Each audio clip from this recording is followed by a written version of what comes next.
Jack. Levi. The Book Club from Hell. Hello everyone, this is Jack with the Book Club from Hell, the most fanatical, capable and malevolent agents of the Matrix. This week's episode is on the Tate Bible by Andrew Tate and G. Slim. For those of you who are unaware, Andrew Tate is an online influencer and former kickboxer, mostly appealing to the male under 35 demographic, who fights against the Matrix, a shadowy global system intended to prevent men from being men, women from being women, Gs from making large sums of money, free-spirited, high-value, high-testosterone players from driving Bugattis at high speeds, and which, presumably, ordered the Romanian authorities to arrest Tate and his brother Tristan in 2022 on charges of human trafficking and rape. The Tate Bible is the work of G. Slim, a fan of Andrew Tate who collected Tate's various teachings from around the internet and collated these into a book. In the Tate Bible, we learn why depression is a good thing, why women's lack of combat readiness is a major problem, why owning expensive cars is a sign of inner virtue, and why you should never save money. If you like what we're doing with this podcast and want to support us, we have a Patreon account, the link to which is in the show notes. The people on Patreon can access the notes I make for episodes, so long as that episode warrants coherent notes, so if you want more information on the books or manifestos we've covered, you can find it there.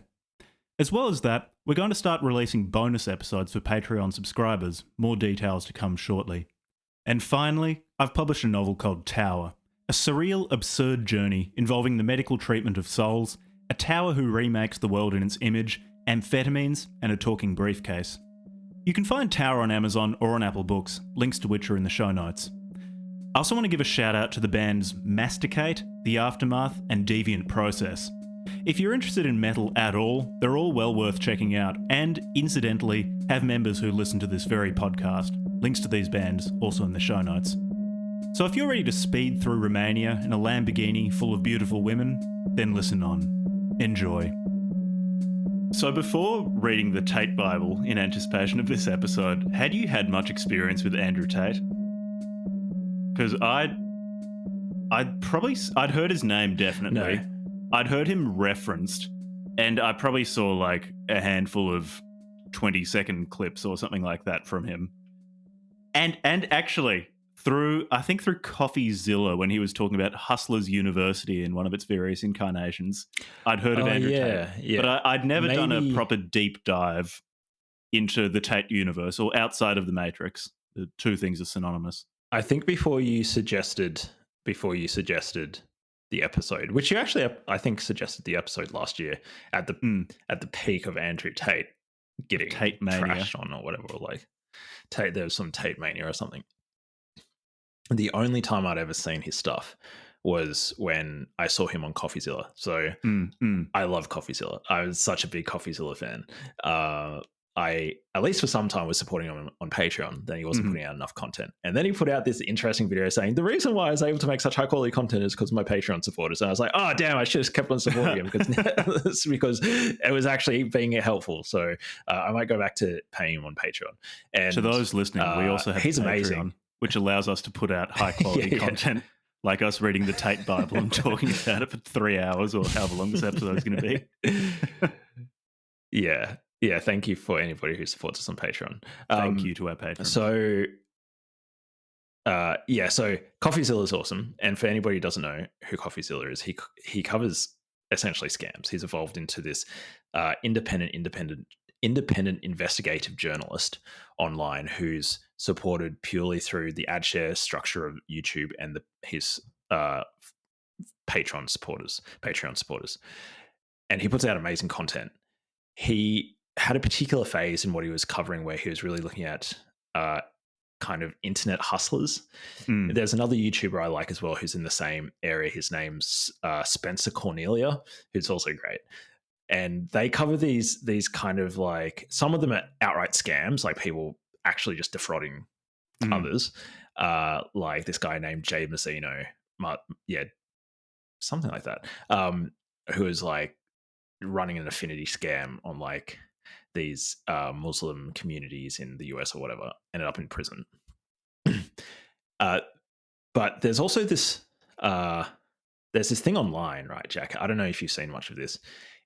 I guess I would call it like the internet hustle culture. There's Yeah. all these people Yeah, trying to yeah, make yeah. money online, and there's some good parts of it. Like, for example, indie hackers. I really like indie hackers. They talk about like building software and stuff. And then there's this section of it which is about flexing and showing off that Yeah. you're on a private jet and my cars and stuff. And then you'll post that all over Instagram.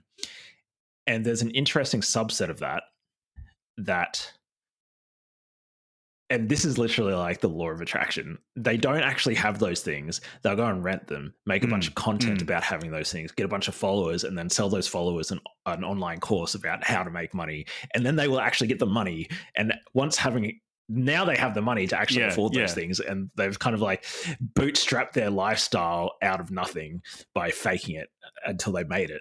And I suppose it technically works. Like, I've seen it a number of times. Work.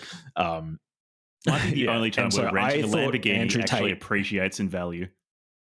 Like that money you put down grows.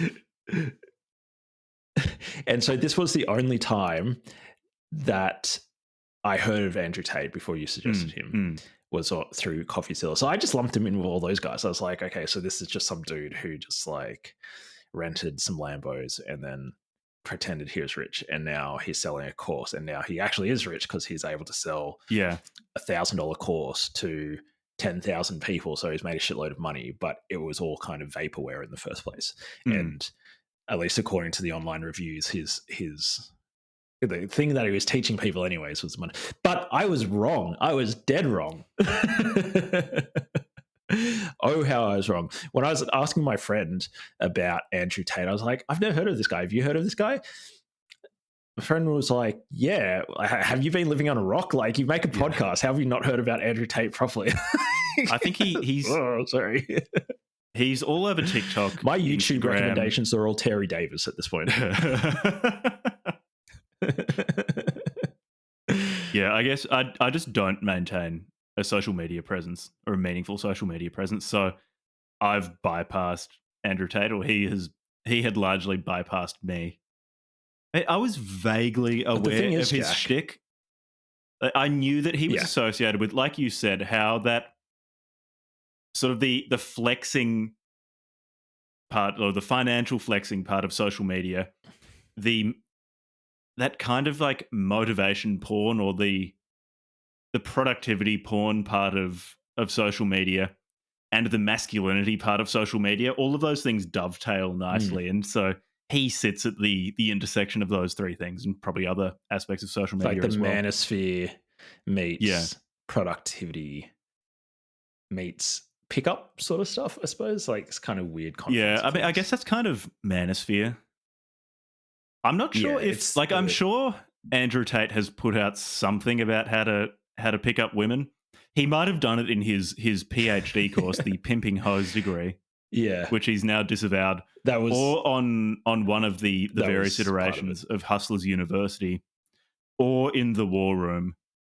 Which I'm pretty sure at least the latter two of those things were just Discord servers, really, really big Discord servers.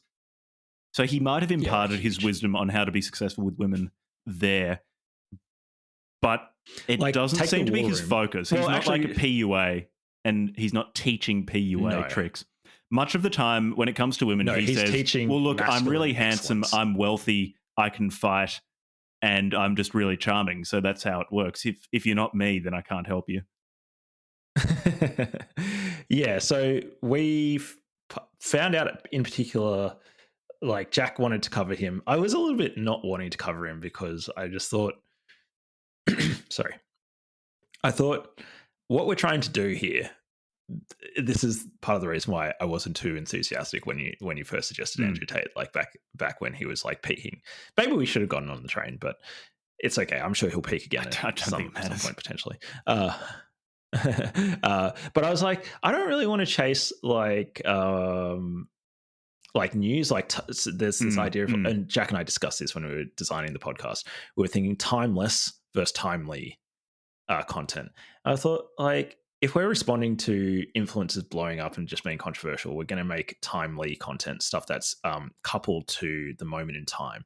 The pinnacle of this would be like creating a current, like a news website like BuzzFeed or something. Mm, You always have to be pumping out new content, and it has no lasting power.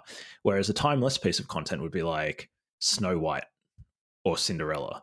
Like those movies were made at this point like 60 or 80 years ago or something, and people still buy them for their kids to watch.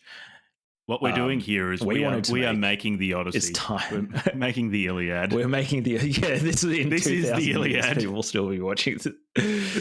But I think the reason why I thought, okay, actually no, we can cover this book. Let's cover it. Is one, because there is actually a book what we're covering, or at least a little bit. And I think he's representative of a bigger trend. Of something more durable, we can talk about some than of the topics just someone saying something outrageous on social media. Like reacting to outrageous social media stuff.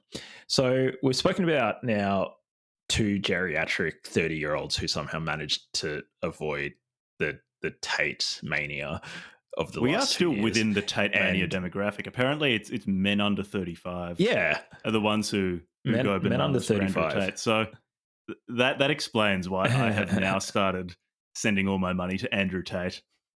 I've started telling my wife that she better stop working. Jack gained 20 kilos of muscle. Gained 20 just by kilos of muscle listening to Andrew Tate's funny accent. It's like English tinged, mostly American accent. Well, that's a good segue into who is Andrew Tate, Jack? He's a man of many talents. He's a modern Renaissance man. So he's the child of Emery Tate, who was some chess grandmaster. One tick.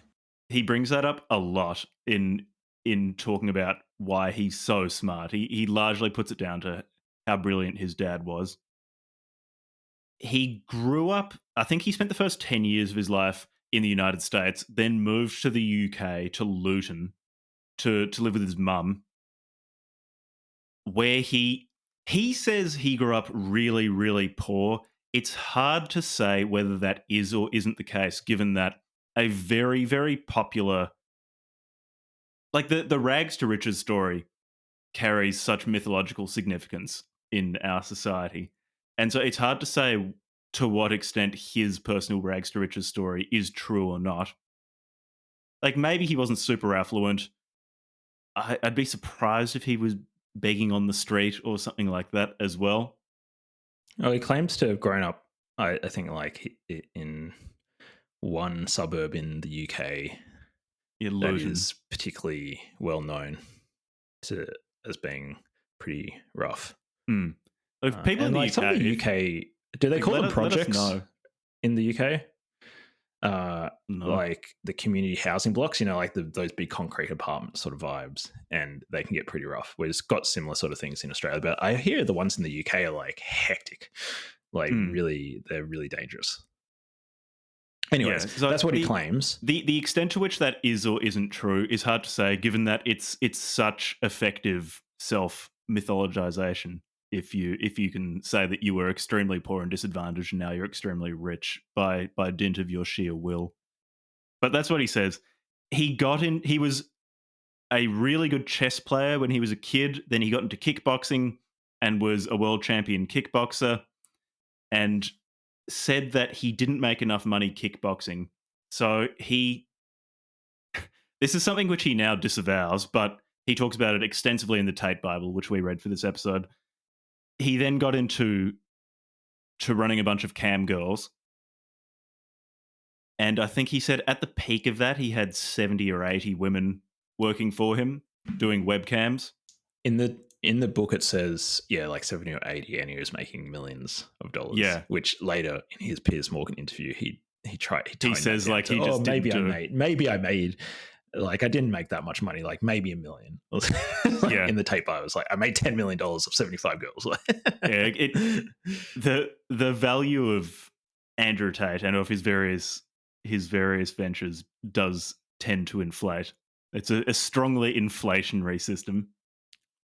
Shout out to Detroit. I love Detroit. For those who aren't watching us on YouTube, Levi's holding up a mug in front of the camera that says, "I love Detroit." Home of American automobiles. I hope Detroit has a comeback one day. So Andrew Tate, right? Mm. Any other important bits of context about?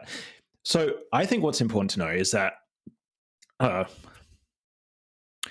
he was a very good kickboxer. He held several titles in his weight division, which I think was middleweight. And like in fighting, as far as I understand from fighting, like when I was so I used to be into the UFC and stuff. I think middleweight is a really tough division. I think you've got these guys that they're large enough to do unbelievable damage, but they're also not so large that they get slowed down by their size. Whereas, I mean, the guy, like, I don't know if you know any fighters, but like somebody like Overeem in the UFC he's a heavyweight and he's lightning fast. So I'm not saying that like the heavyweights aren't fast, but I think the middleweight people, they're so quick, but they're also big enough to do like. He was like Andrew Tate is 6 foot something. Like that's scary shit. Imagine having overlap a to guy really hurt someone. Yeah, it's really like it's crazy. So and in kickboxing and Muay Thai, I think he was in kickboxing, not in Muay Thai. Yeah, he was kickboxing. I think Muay Thai is absolutely insane. Like it's like insane. But kickboxing, so American kickboxing or whatever it's called, and he did really well. And his first appearance that I could find where he started like trying to become a personality is he was on this reality TV show about fighters, about kickboxers, and they had like teams and they were fighting each other and there was a representative from different countries. And then later he went on to Big Brother and got some more notoriety in like 2017. Right. He was kicked off Big Brother. Season 2 of UK Big Brother or something. Yeah. And he was kicked off Big Brother because there was something on YouTube. He was being misogynistic or something, and maybe there was an allegation of rape or something to that, or a sexual assault. And so even though he only lasted like a couple of episodes and then they removed him from the show. And then throughout all of the 2010s, it turns out he was making content. And so he's actually been on the internet, trying to do this whole influencer thing for, at this point, I would say at least 10 years. Okay. And he was doing his own content, video content. But in particular, what he did is he did this massive tour where he just started like going on other people's shows, getting into arguments with people. And especially in the sort of 2020 era, like 2019 to sort of 2022, there was at least one point where he was just like pumping out guest appearances on other people's shows. And then, yeah, I think so. His jump into fame was like he transitioned from thinking about his sport to like, how do I become famous? And he leverages his success in sport as like social validation, or not social but proof that he has something interesting to say about masculinity or fitness or whatever. Yeah.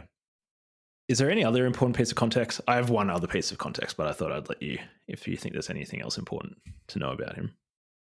It's interesting that you talk about how he uses his sports performance as validation for his advice on how to be masculine, because at least in the past, at the time of writing of the Tate Bible, he very much used his experience with cam girls as further evidence for why he should be listened to, why he's an authority to pay attention to on the topic of masculinity. Because he had dozens of women who were doing cams because they love him.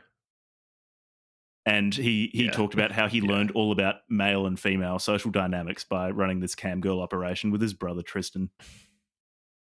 And so he did use that as proof of concept before. Now that he's famous enough, and I think he's wanting to distance himself from cam girls, in part probably because of his current legal issues. I think it's de-emphasized because he doesn't need that validation anymore. The fact that he is Andrew Tate has become its own source of validation for his authority at one point, masculinity. At one point, Piers Morgan said, when somebody wrote into Google who is the top prediction, or the most searched thing after the phrase "who is" was Andrew Tate. So he's like the most Googled person in the world for at least some period of time. Yeah, the fact that we weren't particularly up to speed on him doesn't mean that he's not famous. I think the man is extremely famous. Yeah, that's more of an indication as to us. Jack and Levi, what they do. Where, like, literally, if you look at my YouTube recommendations, it's Terry Davis. Terry Davis is too high to go shopping. You're just watching Terry Davis and then streams non-stop. Yeah. And then my Instagram is all just like animal videos and predominantly underwater animals. Like, look at this octopus being crazy. And then like one other thing I really like is there's this really cute kid on YouTube called, and the Instagram page is called Cooking with Levi. And it's this like 3-year-old kid, and his dad's a professional chef and he makes amazing food, and his name is Levi. And everyone's like, what are we eating today, Levi? And I think, what are we eating today, Levi? So I like that. So yeah, I am definitely not in the radar of Tate, of what Andrew Tate is putting out. So there were 2 other bits of context I wanted to mention. One was kind of like his fame per se. Like at this point, he's famous for, and we'll unpack those themes later, but essentially talking about like he's appealing to young men under the age of 35. About like masculinity. He talks about also women, the role of women, like the relationship between men and women.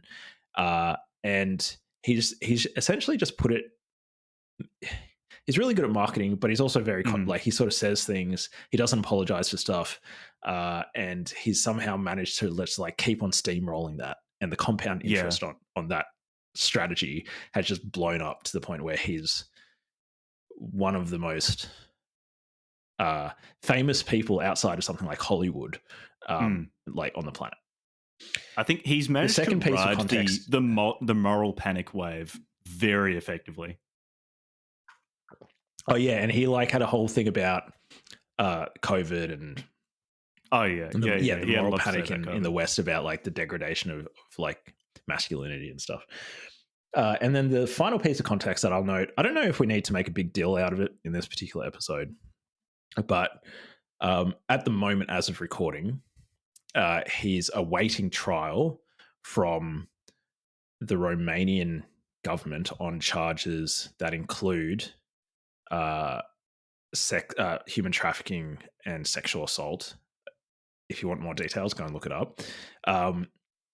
My opinion on that stuff is that he hasn't been convicted, and I assume I adopt the attitude that somebody is innocent until proven guilty. But last year in 2023, he was locked in a prison for like 90 days or something. And for some period of that time, he didn't actually have charges pressed against him. All his assets were seized. And eventually he was released, but he's now under house arrest, or he was under house arrest. I don't think he's under house arrest anymore, but he can't leave Romania. I believe his assets are still seized, but somehow he's financing his life still. And podcasters like George Janko and journalists like Piers Morgan have flown to Romania to talk to him at his house.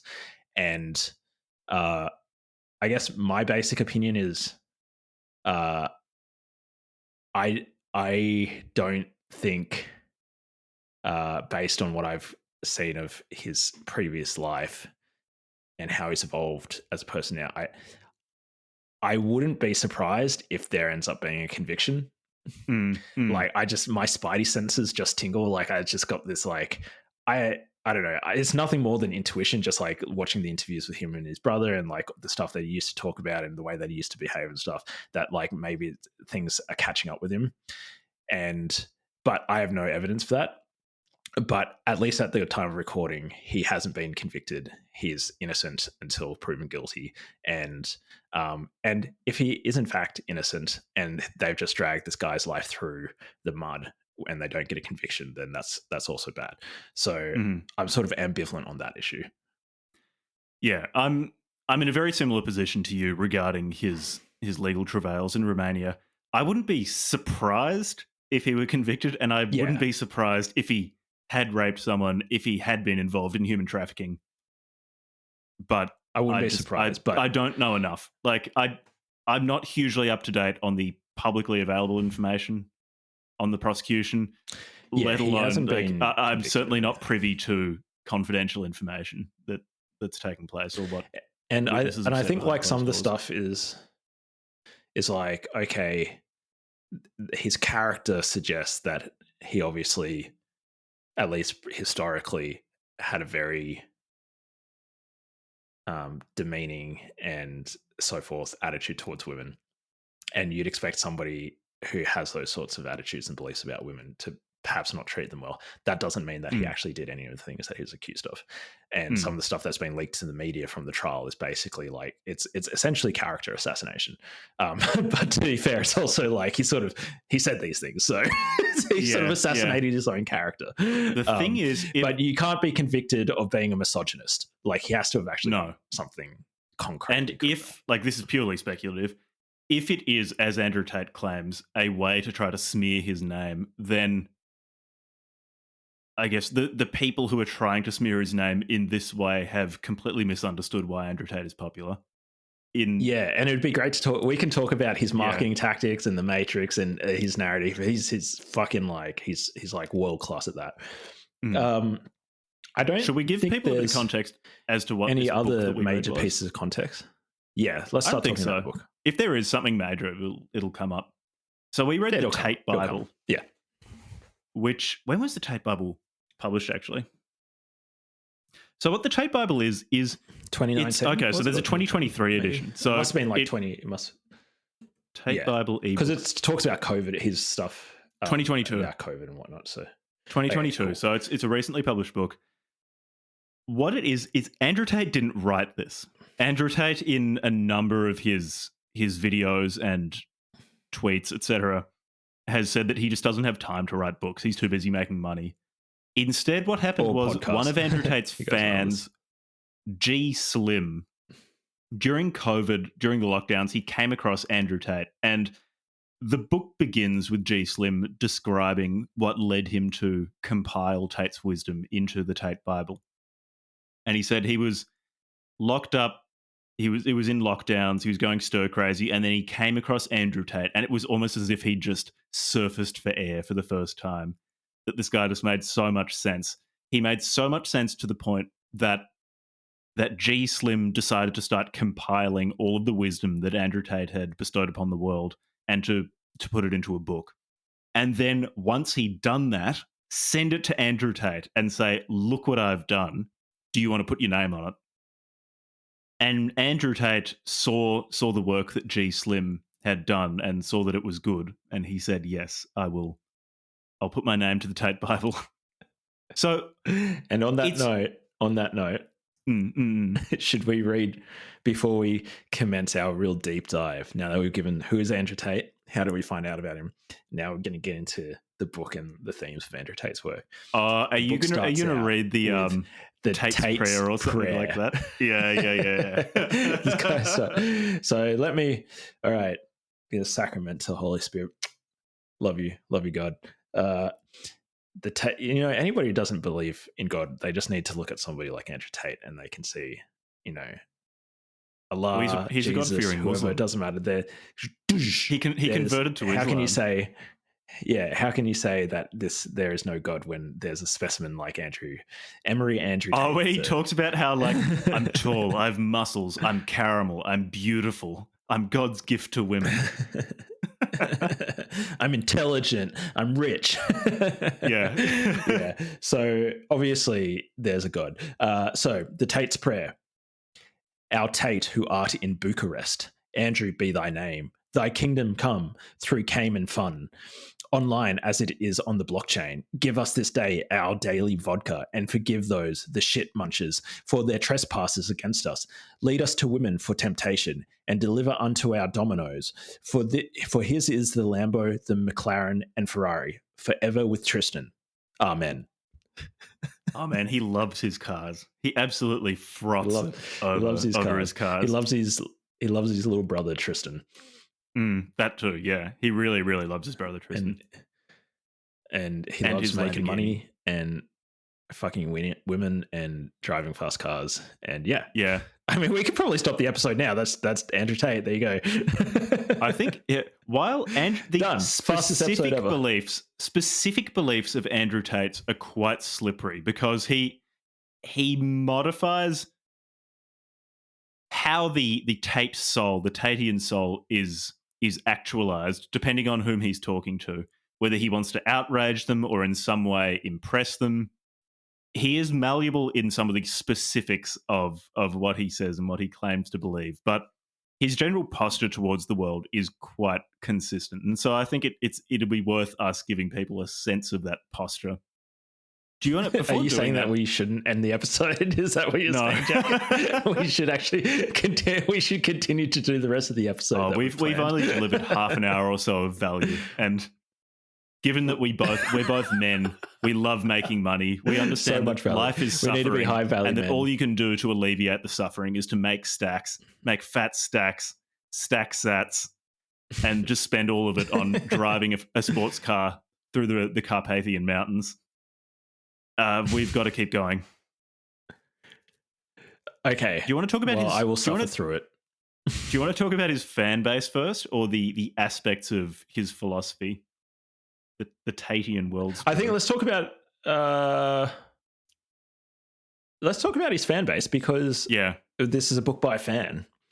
So what's really interesting, and I didn't know this, but his fan base is really really motivated. They're dedicated, and interestingly, I was thinking about this episode and the overlap potentially between, there might be a small overlap between people who listen to us and people who are followers of Andrew Tate, because we've done things like Sun and Steel, and there's the boys on the Discord with the gym club and stuff. we give, and there's what's that young guy's name who just loves who loves lifting weights on the Discord? Sorry, I'm blanking. There are a number of those people. Cryo likes lifting weights. Dave likes lifting weights. Heilig likes lifting weights. There are a number of them. No, Shout out to German. Hans. Hans. Fucking psychotic German guy. Completely psycho. Massive shout out to Hans. I wouldn't be surprised if Hans is like a Tate following person. I don't want to insult anyone, whatever. I don't know. Hopefully Hans doesn't take that as an insult. But so there might be some overlap. So I was thinking also, how could we frame this episode or talk in particular to our followers or our subscribers or whatever who like us, because we talk about weird intellectual crap like Decline of the West or whatever, but then also follow Andrew Tate. So there might be a small overlap. How can we pick up more of those Tate fans? How do we attract the wrath of the Tate following? It's like 5 million people just come along to tell us like we're poor and we're not jacked, so get fucked. Yeah. As we've already said, the Tate fan base it's largely young men. I'd say young men who are in some way disillusioned with their lot in Western countries. I'm not sure how much reach he has outside of probably like highest on the list would be English-speaking countries. Yeah, like the Anglophone world. Then below that, I anticipate to be continental Europe, because a lot of them speak English quite well, especially young people, and just live in similar material conditions to the Anglophone world. I don't know what he's like in China or in Latin America or the UAE, because he did convert to Islam, and so that's an interesting piece of context as well. A lot of his older stuff, like I don't know when he converted to Islam, probably 2022 or something. And he sort of mentioned that on the Piers Morgan interview. He's like, that I used to be atheistic or whatever, non-religious, and at least recently that's become like a big part of his persona, is talking about God, that sort of thing. And I have seen pictures of him, like, I know, walking around in Dubai or whatever with like, I don't know, I assume important people in the Arab world potentially. So he might have some following amongst English speaking people from the UAE and countries like that. Yeah, tends to be young men who I imagine have had some sort of problems either with money or with women, or some sort of sense that their life hasn't stacked up in comparison to their expectations, that they're somehow dissatisfied. Because much of Or they're what he just on talks that about, self-improvement train or whatever. yeah, he talks a lot. He offers a fairly nebulous narrative, but a highly flexible narrative, to be generous, to explain why things are hard at the moment for young men. And I do think part of why some of his fans, or why a number of people have found him so compelling, is that in talking about masculinity, so this is largely, I imagine, an artifact of my class as someone who went to university. At least at university, discussion of masculinity feels like You men are mean being somebody who was talked brainwashed by about. the Matrix? Yeah, I've been Sorry, brainwashed Jack. I need to correct by you. the Matrix. Brainwashed Yeah, by the Matrix. but at least at university, and in among people who are university educated or adjacent to that sort of world, discussion of masculinity feels like men are being talked about and very rarely talked to. Whereas Andrew Tate, in discussing masculinity, talks to men. And I anticipate that Yeah, very simple that's act a of good way of putting it. recognition goes quite a way to explaining why he's so popular. Yeah, he's directly addressing young men. And as we will talk about, like, stuff that he does well, a lot of what he says um, directed towards young men is by and large positive. He's saying, Yeah. work out, go make money, make something of yourself, etc., etc. So yeah, and there's a place for that. I think we'll talk about it when we talk about the manosphere, but there's a place for that. And so there's a huge contingency of his followers, a very motivated young men who I suppose potentially have had their life positively impacted by his motivation or inspiration, or maybe they're a part of one of his online communities and they've gotten a lot out of that. So they're very motivated. There is a small contingency. I don't know what the percentage is. Obviously, I don't have access to his analytics. There is a contingency of women as well who apparently are really into him. And, I was looking on like some YouTube comments, and every now and then there would be a woman who's like, yeah, we need more men like Andrew Tate. I just wish like a man would, step up and, look after me or whatever, that sort of stuff. And yeah, really into him. So there's that as well, but I'm not sure what percentage of his audience that would be. Yeah, it's also just how seriously you can take someone commenting under a YouTube video where they start their comment as an ex person, I agree with this, or something like that. Yeah. Whenever I see like someone saying, I'm a black person and I agree with this on YouTube, I just immediately assume that they're white. When someone says like, as a woman, I love Andrew Tate, I just immediately assume it's some like 26-year-old dude. Yeah, well, as we all know, the internet is fake anyways, so it doesn't matter. Yeah, it doesn't exist. It's not even a place where all of our Discord is just to be otherwise Jack. Congregate. I think the internet is actually a psyop and doesn't exist. Yeah, we've just been told enough that the internet exists such that we hallucinate thoughts onto a blank computer screen whenever we think we're logging into the internet. The entirety of Twitter is actually just your unconscious self. You're gaining a slightly more direct access to your unconscious whenever you think you're logging onto Twitter. So, in summary, the reason why he's got such a big audience is because he just delivers so much fucking value, just all the time, just non-stop delivering value, dropping truth bombs. He drops truth bombs about the Matrix and the gynocracy. Actually, I've never heard him say that word, so I don't know if you. No, I don't think he's talked about the gynocracy, but the Matrix, and he's just trying to like, what does he say? He speaks to the masculine youth, I think he calls them the strong masculine youth. He's trying to promote them and build them up, and he's speaking to power, and because of that, his contingency of fans love him. Like I think from what I can see, like people really fucking like this guy, and I even came across a random Instagram profile, and I wasn't doing any research for this show, and he just like left a comment or something. I was like, okay, I'll check out this profile and see. And it just said like hashtag, like in his profile, he had hashtag free top G. And there's a whole hashtag on Instagram, people putting in their bio and on posts, hashtag free top G. It's like bigger than Julian Assange or whatever. Like people care more about freeing top G Cobra Tate than of course they do. Julian He's Assange. so much more entertaining than Julian Assange, which brings up another reason as to why I think he's so popular, is that he is really entertaining. When you watch him in interviews, because I'd never seen him interviewed for an extended period until Levi sent me a 2-part Piers Morgan interview from very recently.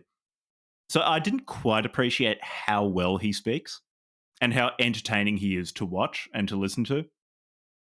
So the way in which he delivers his message is highly engaging. Also, just he's in an terms of unbelievably good speaker. Yeah, in terms of public speaking, he's remarkable because he doesn't really use filler words. He barely pauses when he's speaking. It sounds almost like he's reading something. It's so slick, but he's not, because he's responding to questions on the fly. In real time. He's also, we can talk a bit more about this later, but in terms of being able to deflect very difficult questions, he's remarkable at it. Yeah. Because oftentimes when he's asked something uncomfortable, something that he clearly doesn't want to answer, he'll oftentimes find question as well. Yeah. He'll oftentimes find a topic which has, if not complete, then quite a lot of popular support on one side of it, something that is relatively uncontroversial, and start talking about that. And it's really interesting over time noticing how initially these two things, at least in his answer, so his answer to a direct question that he doesn't want to answer, and him talking about something like male suicide rates, something fairly uncontroversial that's a bad thing, how initially they're conjoined, but he'll then follow the thread of something he's more comfortable talking about and go off in that direction, and suddenly the interviewer has been pulled away from their direct question and is now almost having to defend themselves against a tacit accusation of in some way supporting this bad thing that Andrew Tate is now talking about. He's remarkable at that. He's highly entertaining and incredibly slippery. He's just Teflon coated. So I think that goes also quite a way to explaining his popularity. If this conviction doesn't go through, if he doesn't get convicted, so if he doesn't get convicted and he's able to walk away from this stuff without a criminal convictions, I think because he's a natural born citizen, he could run for president.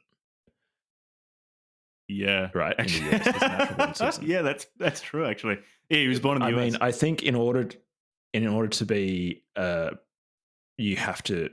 I believe one of the other criteria is you can't hold other citizenship, so he'd have to relinquish his UK citizenship and any other passports and stuff, I assume. I don't know about the details. But he could run for president. And so I also assume, again, this is just me pulling this stuff out of my ass, but I assume that in order to be able to run for president, you also have to have a clean criminal record. I would imagine that'd be one of the main things, or at least for certain types of convictions. So if he gets through this, I wouldn't be surprised if in 20 years, if he's still got a career, he pulls a Trump and he runs for president or something in the US. That's actually a good he would be a remarkable politician. Yeah, because he's already good at doing the stuff that politicians do. I don't think a major party would touch him, but as an insurgent candidate, or maybe the establishment of a major party probably wouldn't want to touch him, and the donor class probably wouldn't want to touch him. But yeah, now on a debate years, stage, it'll be a complete bloodbath if you put a retail politician next to Andrew Tate. Imagine putting Tate against Trump. So. Oh, but man. The thing is, I saw this... or Trump with Tate as the VP. Yeah. I saw this... there's an Oprah interview with Trump, perhaps in the 80s or early 90s, where she asked him point blank, you care about all these political issues with like the city of New York and that sort of stuff. Would you ever consider running for mayor or running for president? And Trump said point blank, no, I would never do that. I'm a businessman. Politics.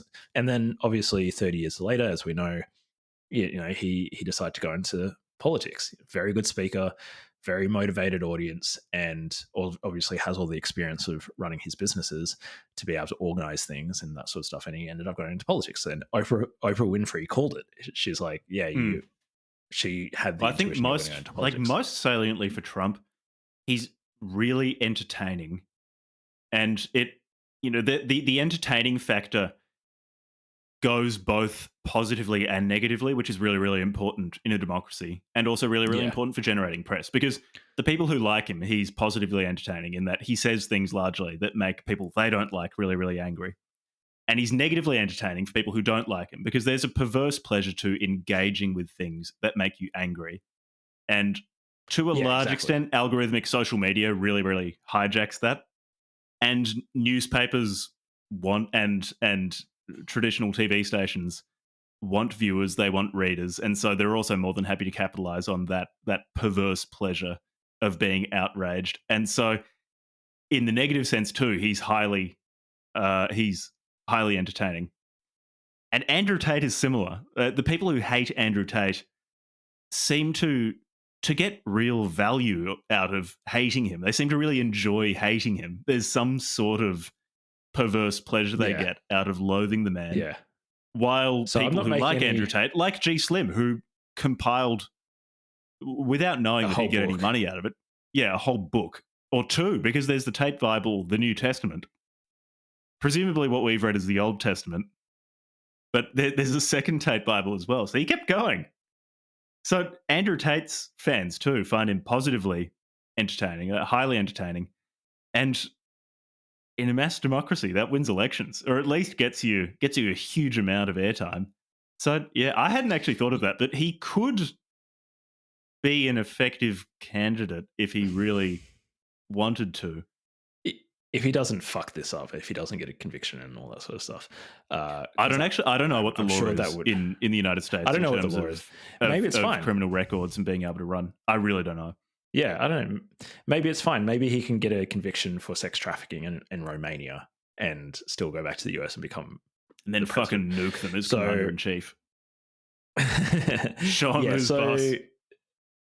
No concrete prediction here, but I think it's in the realm of possibilities in our lifetime when he's like 50 or something. So that's really interesting. The book. So we've spoken about how motivated his fans are and all that sort of stuff and who he is. And do we want to talk a little bit more about the book in particular? So what exactly is this book? So at least at circa 2022, I think it's seeking to provide a compendium of Tate's best interviews, his best posts on various social media platforms. And the G. Slim, the person who compiled it, said that as much as possible, he sought to present Tate in his own words, or in Andrew Tate's own words, not G. Slim's own words. Which is really important. He's documented all the stuff. It's really important in high every fidelity. third word is some variation of fuck or motherfucker. Otherwise, I simply could not enjoy this book. That stylistic choice was very, very important when it comes to both your ability to enjoy the content and to get philosophical insights from Andrew Tate's wisdom. So it was important that Andrew Tate was presented in his own voice by G. Slim. Yeah. In terms of discussing the content, or at least Andrew Tate's posture towards the world, I think we'd be best off talking about The Matrix and then reality. Yeah. In terms of specific chapters from the book, they're so highly repetitive. Oh, we can just references. Going through chapter by chapter isn't going to be that helpful. No, we can just reference the theme.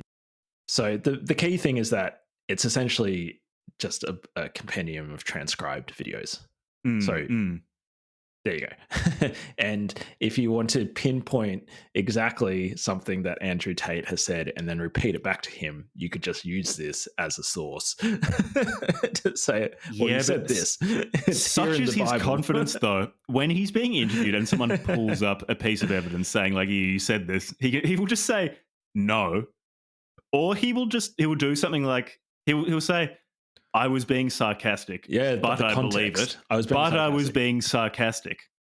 And so yeah, which is oftentimes an invitation simply to read into what Andrew Tate said through the lens of what Andrew Tate wishes to say in this immediate moment. Yeah, whatever's convenient for him to say at this moment. His self-exegesis. Don't worry about his previous what the words say. I was being sarcastic. Worry about what I'm saying right now. So the lens through which we thought it'd be cool or useful to talk about the themes that Andrew Tate talks about is to frame it as the Matrix. What's the Matrix view of the world versus what's the reality of the world? And we've got a few major topics, and we can just go through them one by one. Do you want to start on the Matrix view of the world? So what is the Matrix? The Matrix. So what is the Matrix? It's what they want you to believe. You know, them. The bad ones, the bad guys, them.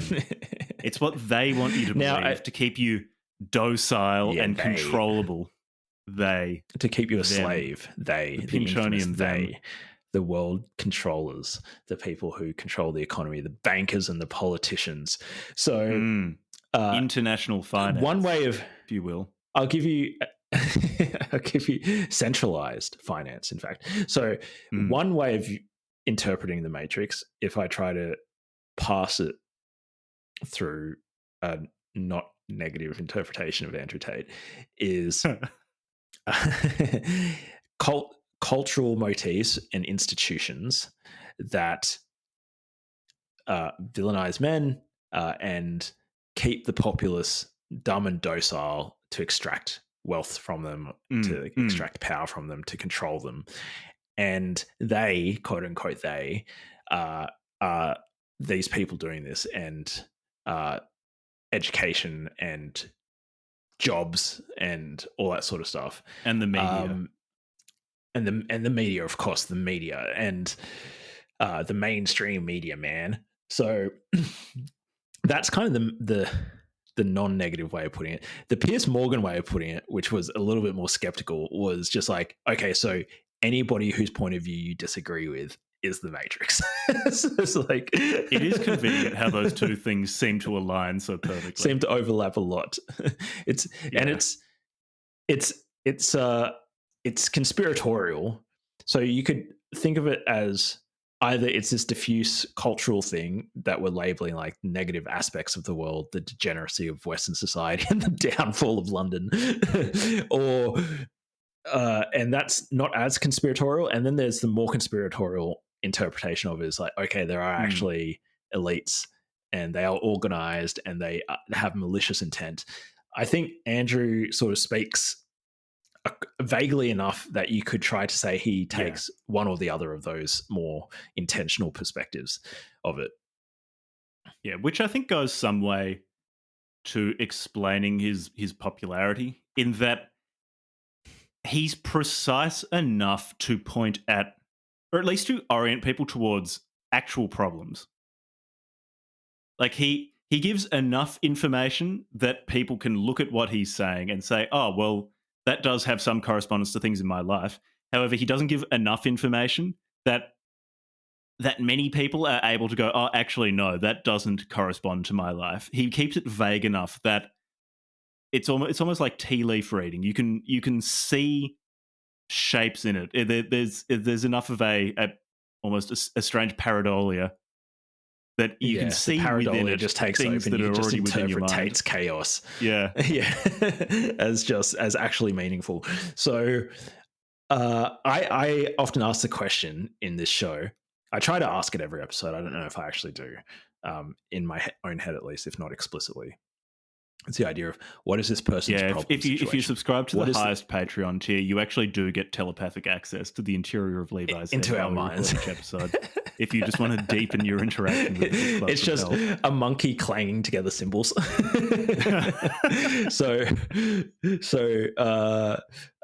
What I mean by problem situation, this is a term that Karl Popper came up with, this idea of when he talks about historical analysis, because he was trying to bridge this gap of like history as a field of study. How can we make that philosophically better than just taking on like a Marxian lens and then just interpreting history through the Marxian lens or whatever?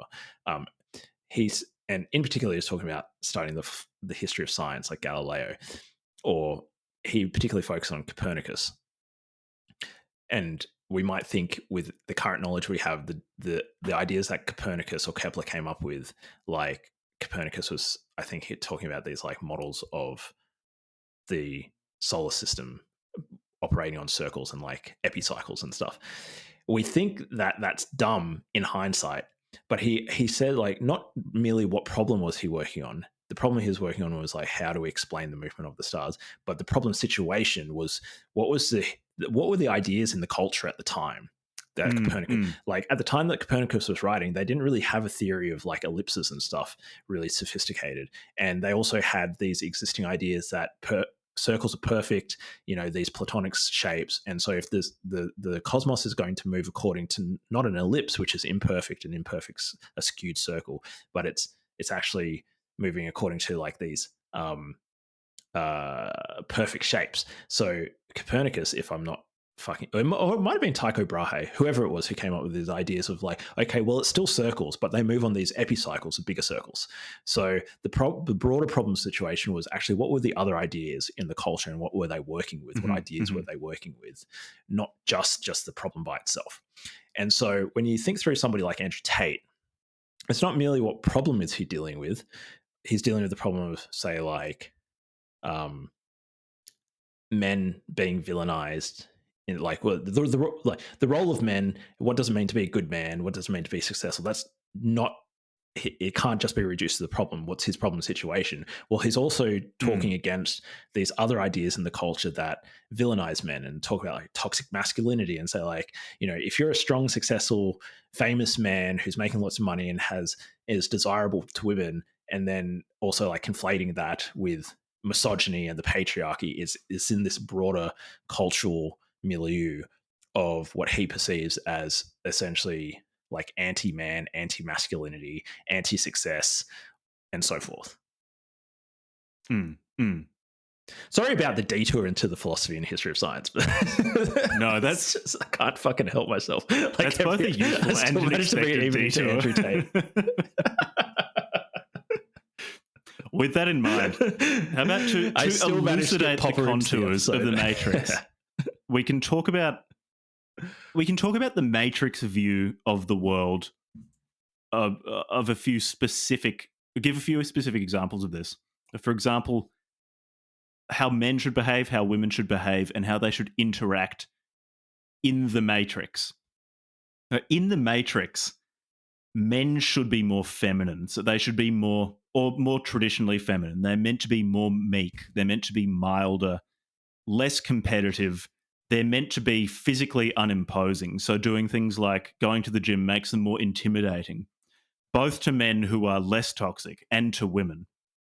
So they should seek to occupy less space in a way, both physically and mentally. They should be less domineering. They should be less confident out into physical space. Yeah, they should throwback to episode behave. 1. Episode 1, Bronze Age mindset. Any of the OG listeners of the podcast will hopefully get that reference. Yeah, and if anyone's coming to it for the first time, don't listen to our early episodes. They're a complete train wreck. Yeah, they're trash. We really need to redo some of those. We're really trying our best to slightly improve every episode. And if we listen to I listened to the Poseidus episode, it's just like, this is horrible. But yeah, our OGs, the true Gs of the show will know what we're talking about and we'll appreciate it. So at double speed. What different episodes in each ear? Yeah. So we I would summarize that point as one word to use might be the feminization. Another word might be the pussification. The pussification of the Western male. I've heard that phrase so many times, and I don't love it any less each time I hear it. It's so funny. Yeah. So what about and then there's women. The flip side of that is the role of women. He's talking about, and Piers Morgan tries to pin him down on this. Again, he's like slimes his way out of it to answer a direct question directly. Within the context of his life, what he likes from women for himself is no. We're talking about what the Matrix wants you to believe, though. In the Matrix, sorry. Yeah, what are women we're not like? onto the reality yet. Because in the Matrix, what are women men and women are perfectly equal, but men are morally more reprehensible than women. Yeah, that's a good summary. I think that's roughly it. It's like a woman can do literally anything a man can do. However, men are more morally culpable than women, or just much more likely to do reprehensible things, bad things. And then we turn a blind. We focus on, say, the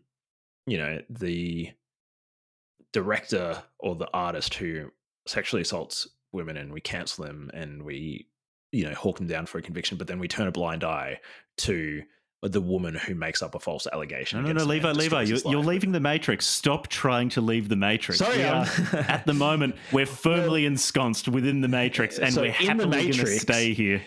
In the Matrix, the first situation is good, and the second situation is also good. A woman should be able to get justice without having to go through the legal system against a man. Any proof. So another thing he talks about, which I think is really important in the Matrix, money is bad, or at least having too much money is bad. Because if you're rich, money's bad. It doesn't make you happy, and if you have too much of it, you're morally suspect. And in particular, but at the same time, you should work for your money. You should be a slave to the system. You should be a responsible adult and go get a job, go to college, work for a wage, work for a good, respectable corporation for 40 years. And then when you're 65 and your balls are all gross and dangling down and you can't keep it hard anymore, then you get to go and retire after giving your life away to, I don't know, whatever, telecom or something. You really should orient your life towards pursuing prestige. That's a really good thing to do. What a big top 4 accounting firms or top 4 management consulting firms or something like that. And then there's in the Matrix, you can talk about fame. There's some famous people which are good and you should listen to them, and there's some people who get famous and we got to shut them down. Their opinions are not allowed. And fame also, there's a strong bias towards viewing people who are famous through existing institutions as good. And those who have Piers achieved fucking fame, Morgan with the BBC. Without some sort of intermediary organization as bad. Yeah, like Top G. Top G. Didn't get the approval of BBC or whatever. And then I should also add, I guess actually, with you talking about work and money and success, women not only can do any work that they wish to do, it's they should work. Like that's the right thing to do. The right thing to do is not to have a family or to be a loving wife. Yeah, you should be a loving wife. You should be working.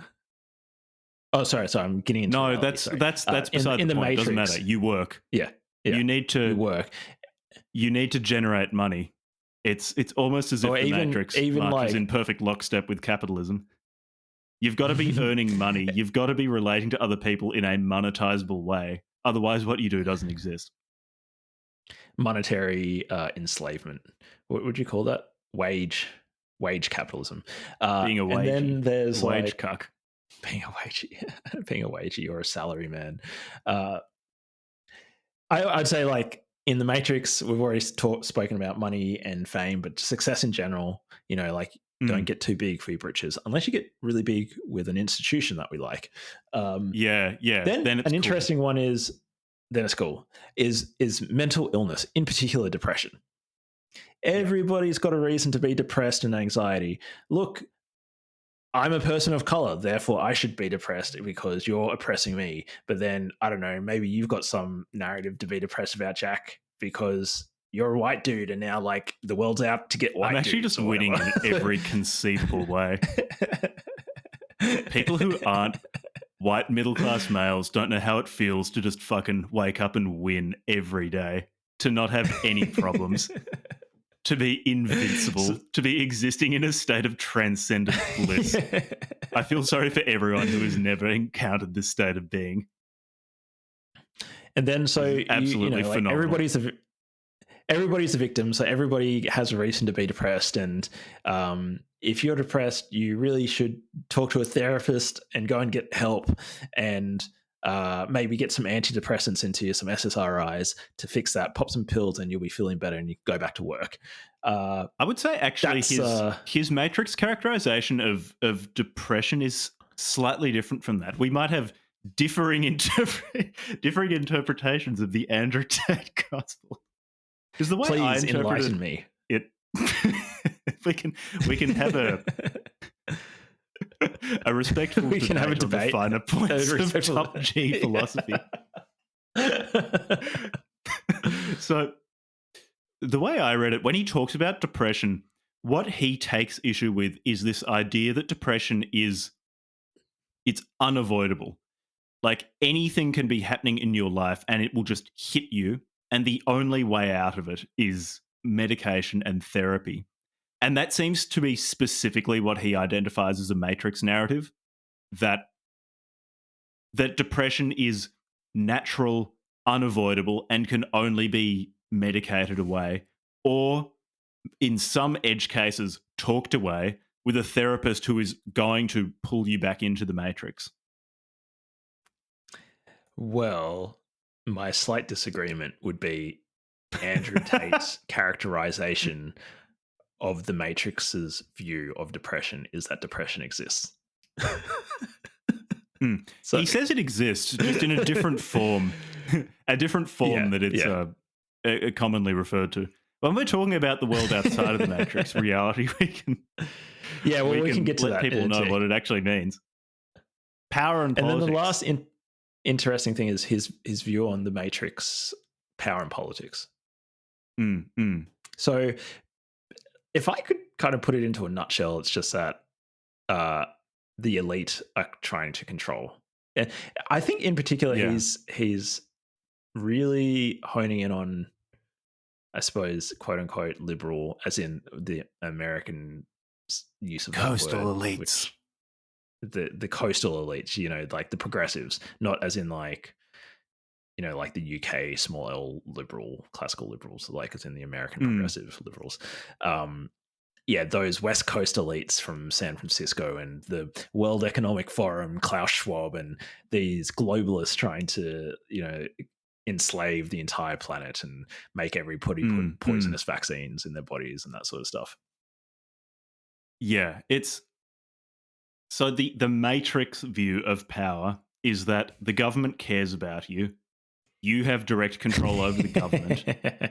You paying taxes democracy funds the government in being able to implement programs that will benefit you for benevolent reasons. That and there is no ruling class. Yeah. Because naturally, living in a liberal democratic society, such things as a ruling class are anachronistic and have no place in our society. Yeah. Okay, are you ready? Are you ready to escape the Matrix? Reality. Are you ready? Yeah. You're about to... We've now escaped the Matrix. Unplugged. We're standing outside it. It's like that. I forget who did it. That famous image of Gnosticism, of that dude in robes, like crawling outside of the dome of everyday experience and looking out into this infinite world of spinning wheels and infinite forms. That's what happens when you creep outside of the Matrix. It's pure You've gnosis. been That's what in Andrew Tate is you've offering. you've been in the cave the whole time, and we're about to lead you out of the cave to show you where the shadows come from. So, Men and women. Men and women are fundamentally different. Men exist to spread out into the world, to conquer, to make money, to be violent, to subjugate each other, to find themselves in a hierarchy according to their power and their abilities. Women exist to find the best quality man they can and dedicate themselves to him fully, to have his children, to let him sleep around because they know that while he might have other women, he only loves them and will only have babies with them. They so he equivocated on this point when he was at least talking to Piers Morgan, and Andrew Tate does equivocate on certain things he says, presumably based on what he wants his interlocutor to think about him, or if not his interlocutor, then the audience watching the particular interview he's taking part in. Actually, having said that, almost certainly he cares more about the audience who will be viewing the interview than the person he's talking to at that one time. So I'm saying this to preface talking about women working. At many points in the book we read, the Tate Bible, he basically says women shouldn't work, that defeminizes them. It's disfiguring. What women should do is find a man who's willing to provide for them. And he puts this on men too. He says men should be earning enough money to just support a woman, to be a single income household. Women shouldn't work because it's unfeminine, and that's not their role. It's not what they're good at. Women are highly emotional, highly emotionally aware, which he describes as a superpower, but still highly emotional, which precludes things like logical thought, which is useful in running camgirl businesses. They're better at being beautiful and emotionally aware. Now, in the Piers Morgan interview, these sorts of comments had attention drawn to them, and Andrew Tate said effectively, it's fine if women want to work if that's their decision. However, the vast majority of women don't desire this. They're having these false desires beamed into their minds by the Matrix, by education, by popular media. It makes them want to work rather than settle down with a man and have children, which would ultimately make them happy. The way they're currently living in the Matrix is making them miserable. And I find it really interesting seeing the times when Andrew Tate will modify or moderate an aspect of his message, presumably based on, as I said, what he wants the viewing audience to think of him. So he must be, to quite an extent, sensitive to what he thinks people want. Basically, the sort of person who will watch a Piers Morgan interview, for example, with Andrew Tate is presumably different from someone who will be found in The War Room or the pimping hose degree. And he does change his message based on that. So for all his talk about simply not caring about what other people think, I expect he is actually quite aware of it and is willing to modify aspects of what he says to cater to that. But anyway, that's men and women in reality outside of the Matrix. There is not equality. There's a division of labor between the two. Both are good at different things, and they are not merely more effective, but happier when they act in accordance with those roles. And what about Levi's money, nodding fame, vigorously. success? Yeah. Money, fame, and success. So basically, you want to be a top G. You want to be top of the pecking order. Absolutely. So you need to go out there and make as much money as possible. Get some Lambos, get some Maseratis, get a big $32 million house, fly around the world, private jets, make as much money as possible. Be successful, be a top G. I don't really know if there's actually a huge amount more than that to be said of fame and success and money. No. So he does this quite a lot in contrasting the Matrix and reality. Oftentimes he'll put something platitudinous and pretty obviously wrong as the Matrix view of things. And the reality view of things will be something that's not actually that controversial. So in the context of money, the Matrix view is basically that there's just no correlation between your resources and how happy you are. And basically, everyone is aware that if you're destitute on the street, you're going to be less happy than if you have a house and like a stable Mm. income, stable access to food. Like that sense of stability is very likely to make you happier than if you live a completely precarious existence. And then he'll go further to say things like, "Oh well, money is useful because it gives you options, and you're oftentimes happier if you have options and you're not having to do something that you don't want to do out of brute necessity." Mm. And I think that's fairly uncontroversial. I don't know many people who would disagree with like having a certain amount with the idea of having a certain amount of resources enabling you to do things that you want to do and avoid things that you don't want to do that you might otherwise be forced into doing.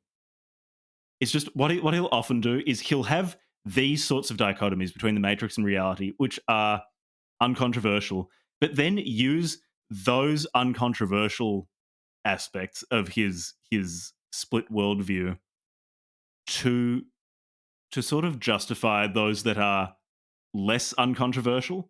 He'll have things that he can point to and say, "Look Yeah, yeah, how reasonable this is," and through that justify the more unreasonable things. And I've noticed that quite a bit with Andrew Tate. That's one of his more common tactics. yeah, yeah, yeah. It's some kind of weird. It's like all the way that he speaks is always in a funnel. Like he's starting off Mm, mm. nice wide funnel, get you in, get you okay, fine, whatever, not very controversial. You maybe put in a bit braggadocio, whatever, not a big deal. And then all of a sudden he's talking about like hitting women with a machete or something, and pimping hoes and stuff. So Yeah, but the pimping is next one positive. is what is it? yeah, A positively inspirational, inspiring, motivating. motivating person. Yeah. So another another interesting one is in reality, what is depression? Mm, mm. You want me to answer that, or do you want to? I can discuss it.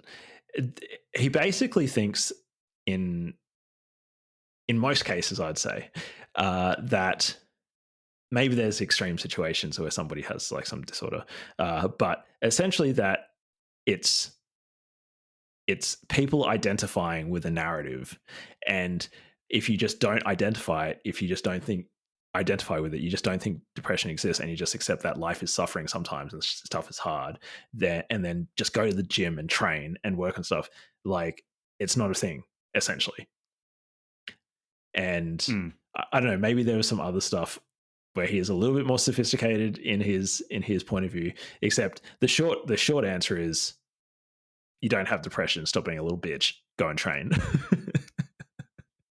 The way I read it was that depression exists. So the subjectivity of being depressed exists, but instead of Not as an illness. an illness that can happen to anyone irrespective of their Mm. situation and which can only be helped through therapy or medication, what depression is it's physiological in that it is a signal that something in your life is going wrong, that you're unhappy and you need to change something in your life.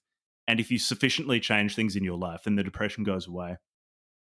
I found actually this was one of the more interesting aspects of Andrew Tate, and one of the things that has gotten some of the most pushback, again, for very interesting reasons, because I'm not completely unsympathetic to aspects of the position of depression arises when your life is unpleasant, and there are a lot of aspects of your life that are not pleasant. I think like it rarely just appears for absolutely no reason.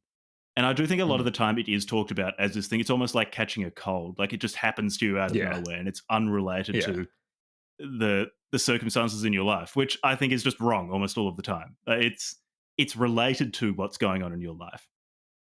That's not to Yeah. say the experience of it doesn't exist, but it's not like catching a cold. Like, there will be some set of circumstances that are the case that make you slide into depression. Similarly, him saying that if you fix these aspects of your life, you can start to get better. Of course, there are cases where that doesn't happen, but much of the time, actually, it is. Like if you do start doing things like improving your sleep schedule, getting time outside, exercising, improving your diet, so not just eating hyper processed stuff all of the time, if you start spending more time around other people, if you have some sort of goal in your life that you can orient yourself towards, those things do really help. And I think there's certainly a role for medication, particularly in getting people out of the initial slump. But the idea that you change nothing in terms of your lifestyle, in the life that was making you depressed, take medication to make the life tolerable but not happy, and not change your life, and to live like that, like, you will continue to be unhappy. Like, you haven't fixed whatever problem was causing the depression. And so if I'm being very charitable to Andrew Tate, he could be describing that, which I think is real.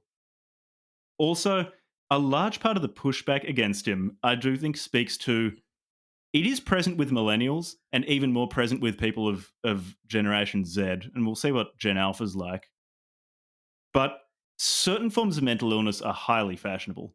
That people will take them on as fashion accessories, as if they're things that make them interesting, like the fact, oh, I'm anxious, and that somehow makes me a more Yeah. interesting person, or it excuses me not doing as well as I might want to do. And that is actually highly unimpressive. Like, if you're feeling depressed or anxious, like, absolutely, like, fix, like, I feel bad for you, and you should definitely work to feel better. And there are actually concrete steps you can take to get better. But if it's just a thing that you use to try to make people on social media like you, or if your circle of friends trades these things like Pokemon cards, like that is unimpressive.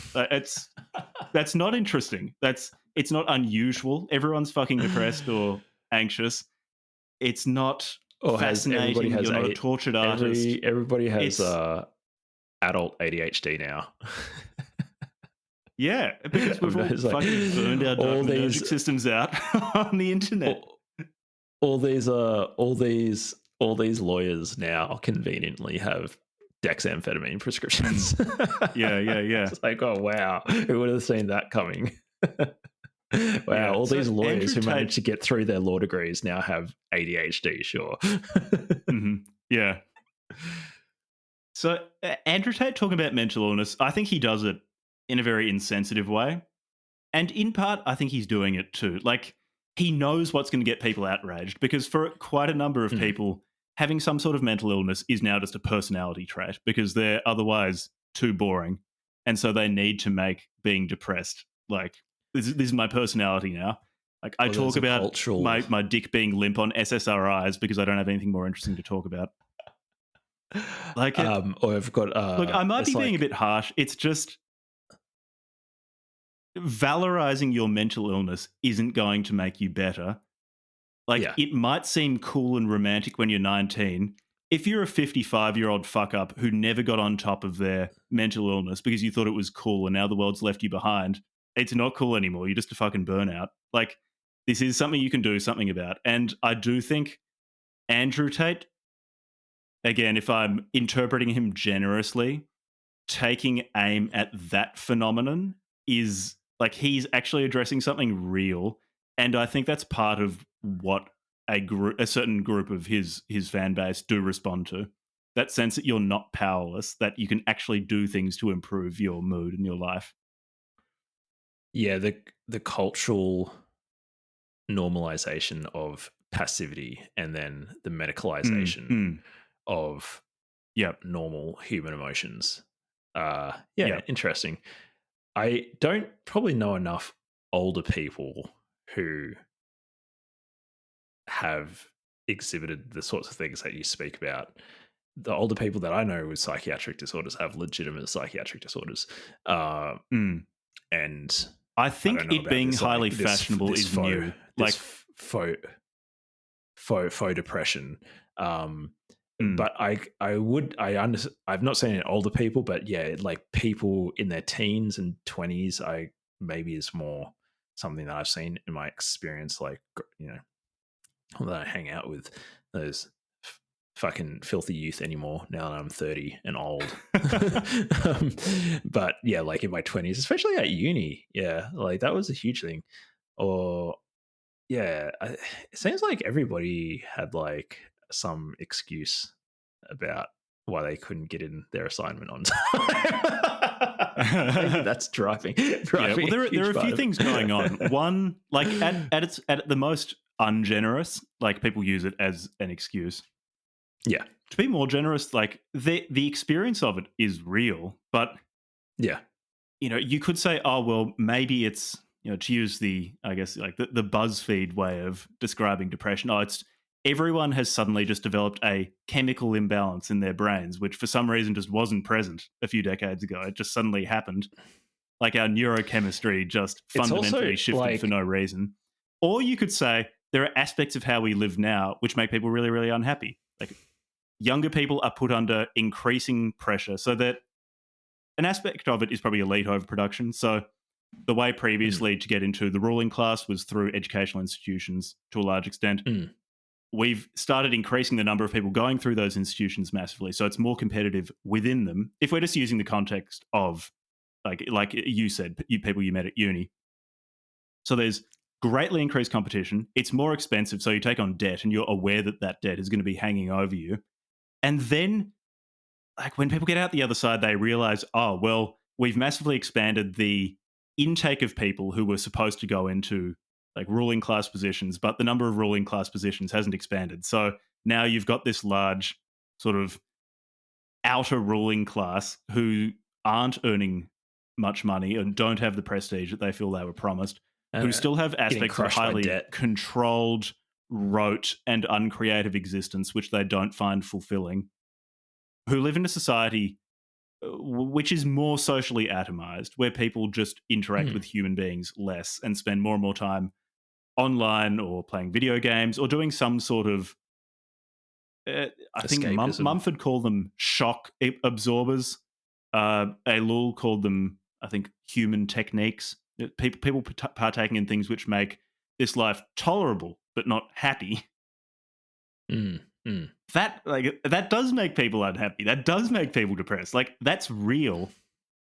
But I guess what maybe Tate is saying is that what you should be doing is trying to change aspects of your life, and that the depression is a signal that your life is making you unhappy, rather than adding in another human technique of taking antidepressants to continue in an existence that makes you miserable. You just like did the Jacques Ellul lens interpretation of Andrew Tate. Nice, well done. We will cover Jacques. That was more Unabomber. That was like a Jacques Ellul by way of the Unabomber. yeah, true. Well, then in that case, wouldn't you call them surrogate activities or something? Surrogate activity is part of it. I'm not sure if depression's a surrogate activity, or if depression is a surrogate activity, then the world is even sadder than I thought it was. Depression has a surrogate activity. This is one of my hobbies. I love being depressed. Yeah, it's interesting, isn't it? So one way to put it, which might be more in line with the way that Tate might put it in some of his more I was definitely stretching Tate there, is maybe there's a reason why you're depressed, why you're feeling, not why you are depressed, but why you're feeling depressed. Firstly, don't call yourself depressed. Don't identify with it. Instead, maybe there's a reason. Maybe you actually are a loser. Maybe you're out of shape and you don't earn any money and like your girlfriend's cheating on you. In which case, like go and fucking do something about it. Start working out, get in shape, get a better job, or like go and start a business, make shitloads of money and dump your fucking cheating girlfriend. And then you'll stop feeling depressed. Simple, fucking simple, dude. I don't know if he would put it exactly like that, but that's my approximation of how Andrew Tate might put actually, it. You did add in something very important there. Yeah, you importantly used the word loser, which I forgot to use. He does use that a lot. In Tate's communications, like there is a large amount of belittling the listener or the viewer. Yeah, it's like listening to rap music where the rap is just... I was going to say the exact same thing, where in rap they'll just threaten the listener. Especially modern rap, because it's so creatively bankrupt. Most of the lyrics are just directly threatening violence upon the listener. Yeah, half of Future songs are just like, I fucked your bitch, I fucking stabbed someone for... fucking blah, blah, something, codeine. Modern poetry. I really like Future though. I just like being belittled by people. I listen to rap. I'm not going to to. pretend that I take like 95% of the lyrics remotely seriously. It's the same way that I listen to death metal. Like I like death metal. The lyrics are garbage. And actually, similarly, oftentimes just threatening the listener with harm. It's just you can't understand them. Yeah. 21. So What were you going to say? Power and politics in reality. Yeah, I might let you. Power and politics in reality is it's basic, and I'll be back. But it's simple. It's just like the strong do what they can, the weak do what they must. Is basically what Andrew Tate says is the function of power within the real world. It's not a particularly new thought. Like it, I suppose, if you're firmly ensconced within the liberal democratic mindset, it might seem new to you that strong people are able to enforce their will or force their will upon weaker people. I suppose we're in a state, to borrow Carl Schmitt's terminology, the sovereign, at least in the Western world, has established a normal state of being wherein things like an apparently independent political class and apparently independent judiciary can arise, apparently independent of ultimately violence or the ability to coerce enemies into doing what is wanted of them. And as such, some people who are within that, unreflectively within that system, can start to think that that system reflects reality. So I suppose in this sense, Schmitt's normal state, as established by the sovereign, is the matrix, and just the brute facts of violent power are a reality. But what he said here isn't anything particularly new, and it's not something I find particularly interesting, because I've heard this said in much more subtle, eloquent, and interesting ways elsewhere. I don't really come to Andrew Tate for a deep meditation on the relationship between apparent and actual power in human affairs. You're back. Sorry, People who are watching YouTube. No, I wasn't. So people who are watching YouTube will now learn that Jack has far superior bladder control to Levi. So we'll do like a 3-hour episode. I just pissed myself multiple times. That explains that Jack is actually just pissing himself the whole episode. Whereas like I'll get up like every hour or something and go take a slash. Yeah. So sorry. I'll try to minimize that. I need to start doing Kegels. No, I'm just on a permacut. I'm constantly smashing Lasix so I can cut water weight. Even while I'm recording, I'm so optimized. Even while recording, I'm trying to get my skin like cling wrap. 1% body fat. Ronnie Coleman, -% body fat. No water on board. Mainlining pure insulin. Anyway. Yeah, exactly. So yeah, you gave the high level on power and politics, I assume. So yeah, let's keep on going. It's sort of what there's not that much to it. Yeah. So we've now framed the general contours of Tate's approach to the world. Like I've said a few times, he will modify some of the specifics of this based on whom he's talking to and based on the listening audience or the expected listening audience. But that's the general gist of what he's about. And there'll probably a few things that we haven't mentioned, but like once you know a few of Tate's beliefs, you can pretty reliably predict the rest of them. So I guess an interesting part is why is he, or an interesting question is, why is he so popular? We've sort of spoken about his fans, but what is it and his problem situation and the things that he's talking about? But that doesn't necessarily explain why he's so huge. He's like massive. So when he got his all his profiles got cancelled on the various platforms, they did it almost like in coordination, it seems, or at least at basically the same time. Maybe they were responding to one another.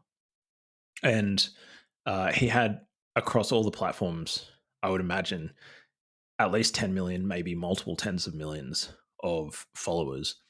And even on X these days, I think he's got now 8 million subscribers now or something like that, or followers on Twitter. Yeah, it's fucked.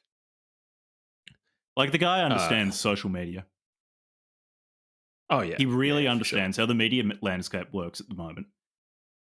I think there are multiple reasons as to why he's so popular. Several of which I've already brought up, and I'll repeat myself somewhat. Although things I've already discussed, I'll try to keep short. So one, as I said earlier, Yeah, he's really he has entertaining 8.6 in a million positive and followers negative on sense. Twitter.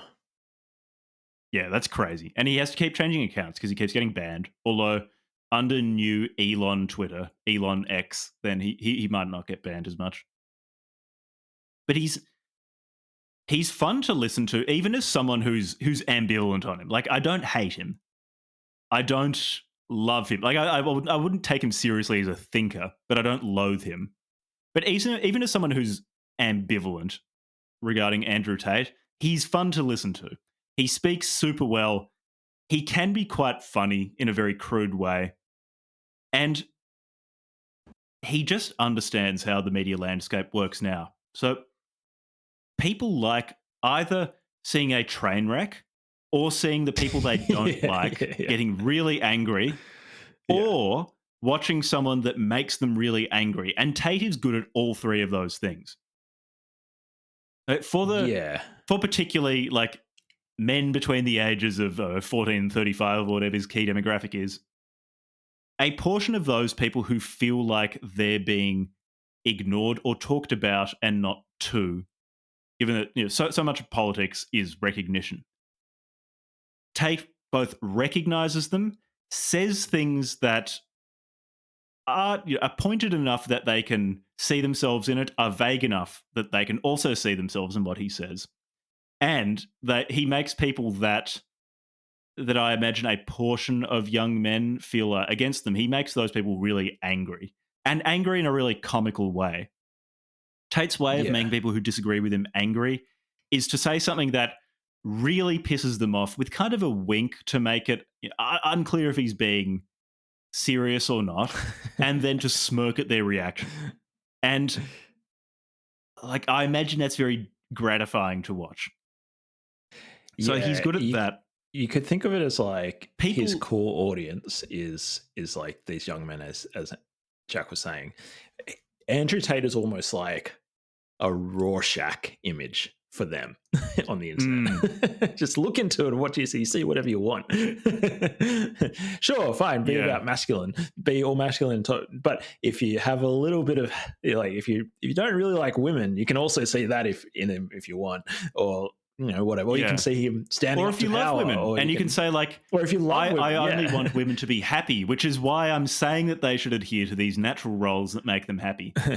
Or if you want to see traditional values, roughly speaking, then but if you want to have a wife and a bunch of side women as well, then you can also look up to Andrew Tate. Yeah. To me, he's almost like the personification. He'll advocate for sleeping with. Oh, go on. So he's almost the personification of what I imagine a 16-year-old thinks being a top G is all about. It's about fucking bitches, pimping hoes, driving fast cars, making shitloads of money, and beating people up. Like, and it's almost like he didn't graduate from his like he stopped developing at age 16. But of course, that might be a bit harsh because counterpoint, he wasn't brain broken by the Matrix. Yeah, that's what 16. You want to do. You wish you were out there making tons of money, driving fast cars, ignoring the law, and having sex with lots of women. So I shouldn't say that about him, but to me, it seems like that's kind of what he's channeling, is like this perfect 16-year-old. Maybe like the more recent stuff, he's starting to talk about like looking after his family and being the sort of man who can provide for his women and his children, look after everybody and look after his mum. And especially, I suppose, his more recent stuff post conversion to Islam is more talking about I think a slightly more mature version of that. It's like, okay, once you're the top G, you're pimping hoes and you got money. Now we got to talk about being a top G who looks after his family. So maybe I was being unfair.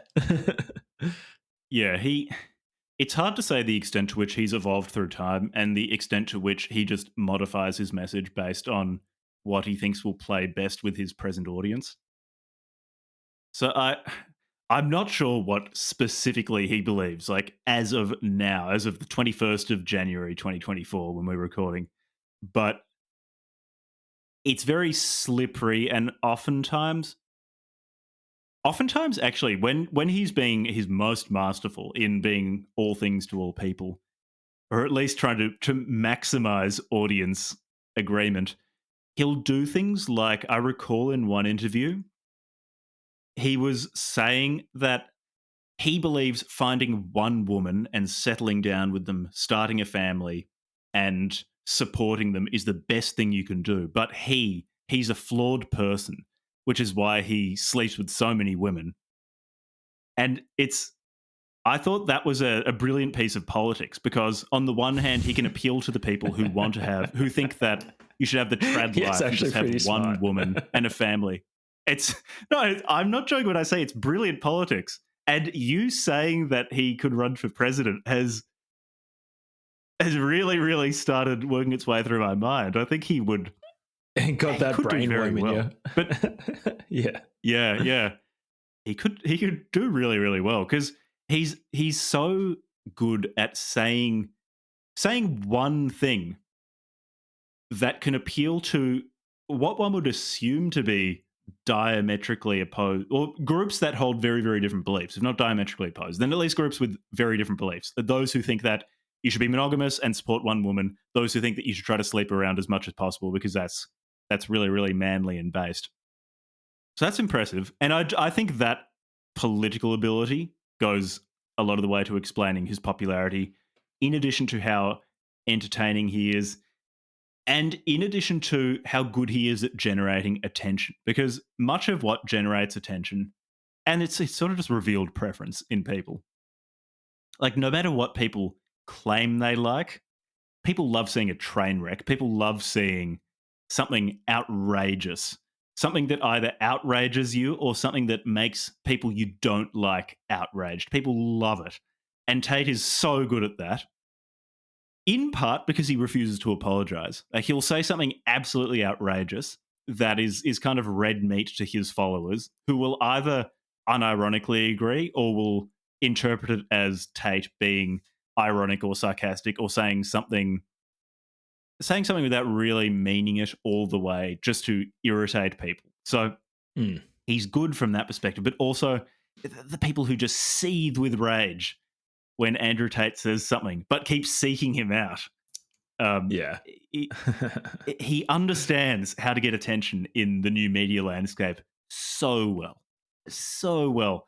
And then you see older media institutions, like, for example, news networks, who are just being outclassed by Tate massively. So when they'll run a piece on, presumably trying to discredit him, so talking about bad things that he's said, I truly think they don't understand that it's just giving him more oxygen and making him more popular, because people who like him will interpret it as, oh, the Matrix is trying to silence Tate. And so that will both legitimize Tate.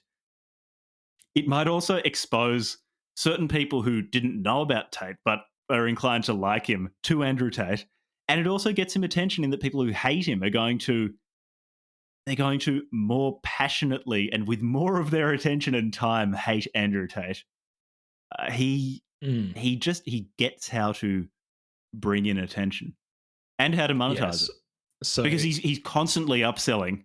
Whenever, basically every time I've seen him speak, he's just upselling some piece of shit course which is going to solve all of your problems. He's like, oh, get in the war room, get on my PhD, get on Hustlers University 1.0, 2.0, 3.0. I think he got up to 4.0. Now he's got something new. And so why is he so popular? Like, he's an unbelievably good marketer. And yeah, internet. So he knows. So he's been doing, as I said at the top of the show, he's been doing this for years. So Jack, we've been in this for 2 years. We haven't been doing it as hard as other people do it because I've been finishing uni and working. You've been focusing on your writing. So this has been something that's been, we've been pretty consistent for a year or so now and been doing it for 2 years. I would say, I would hope at least that we're improving. Could you imagine doing it much more frequently and then doing it for 10 years? How much? 10 years more?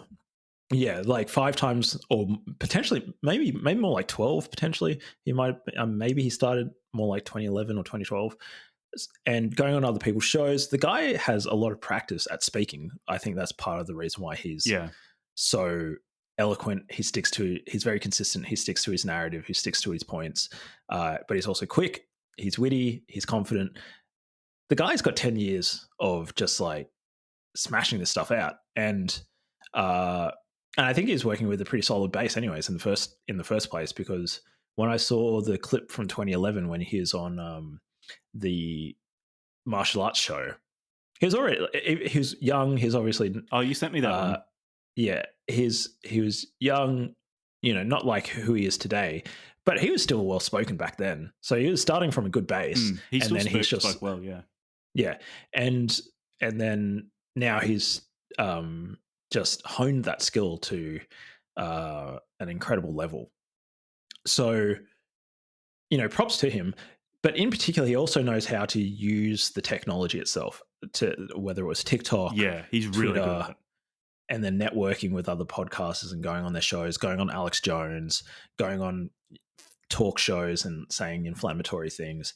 You would argue, I would argue, he's proven by his results that he's one of the best in the world at doing that sort of stuff. He's right up there. Yeah. Maybe he's not up there with like the Kardashians, maybe. Like, how many people could you say are really above him in terms of their ability to use these media like that? There's very few. So, and that's impressive. I'd say he's catching up, because also the Kardashians had a bunch of familial wealth and connections and fame they were born into, whereas presumably Andrew Tate didn't really. Like, his dad was a chess grandmaster, but I'm assuming that the chess scene didn't give him too many much of a leg up in terms of getting really, really big on social media. Yeah, and what's interesting as well as a martial artist, because UFC has really blown up martial arts. Before that, like, boxing was the big martial art in the West, and it's from the Tyson days, for example, probably gone down in popularity. But UFC has just shot up, and it's like hardcore MMA. But even very few UFC fighters can parlay their fighting career into something big after their career ends. The only one that I can really think of is Conor McGregor, who's done incredibly well after his UFC. Like, maybe George St. Pierre might be another one who's been doing some cool stuff post UFC. But they're still like kind of talking to their base, whereas like Conor McGregor's gone and done all sorts of interesting stuff. And Tyson has gone and done really interesting stuff and had a really interesting career post-fighting. So, but then what's interesting about Tate is that he was a kickboxer. There's like different flavors of kickboxing, but I think that what you'd call his flavor is American kickboxing. So you don't have the elbows. I think he's allowed to do knees, so maybe it's a particular variety. But that's not a hugely popular. Like, it's big enough that now that there's fighting in Las Vegas and stuff, professional kickboxing. But really, a lot of those kickboxers, if they really want to like have a big career, they need to go into mixed martial arts and go into the MMA. You go into the UFC. So he's actually come from not a top tier like limelight sport. He's come from a kind of a much smaller sport, conquered that, done well for himself, but then he's transcended that, and he's no longer defined by the fact that he was a kickboxer. Whereas sort of Conor McGregor, at least still so far, it's like, yeah, we're buying this whiskey because we were a fan of you as a fighter, and we still think of you as a fighter. Yeah. Whereas like Tate has like reshaped himself, he's transformed himself. You know, like all great artists, like I don't know, Madonna or I don't know, whoever else, like these artists that are able to transform themselves over time. He's, interestingly enough, like, to give him credit, he has transformed himself. His fighting career is a historical, interesting, important part, but he's not known as a fighter anymore. He's known as this internet personality that has controversial things to say and all this sort of stuff. Yeah. It's interesting you bringing up his adeptness at using technology as well, because he's also very sensitive to which technologies are currently fashionable and will often offer courses on those. So during COVID, he would offer courses on blockchain. He's now offering courses on how to use generative AI. He's very, very aware of which particular technologies are fashionable and can be cheaply taught to a large number of people, which is scalably teachable. He must be a smart guy. He's a good businessman in that he's consistently able to identify where he can sell stuff and to whom, and oftentimes for a high price. And the thing about these technologies, these courses are really expensive. These technologies, if they're like, generative AI has been worked on for, like, if you talk to the people who, or if you watch interviews with the people who are running these companies like OpenAI, their CTO or whatever has been working on this for like 15 years or something. So it's not exactly new from the point of view of like basic research. A lot of these technologies, even neural networks, the first neural network was like, paper was published like decades ago. Yeah, like decades and decades ago. But there's this point at which a technology or a bit of basic research in this field there's kind of a tipping point where it becomes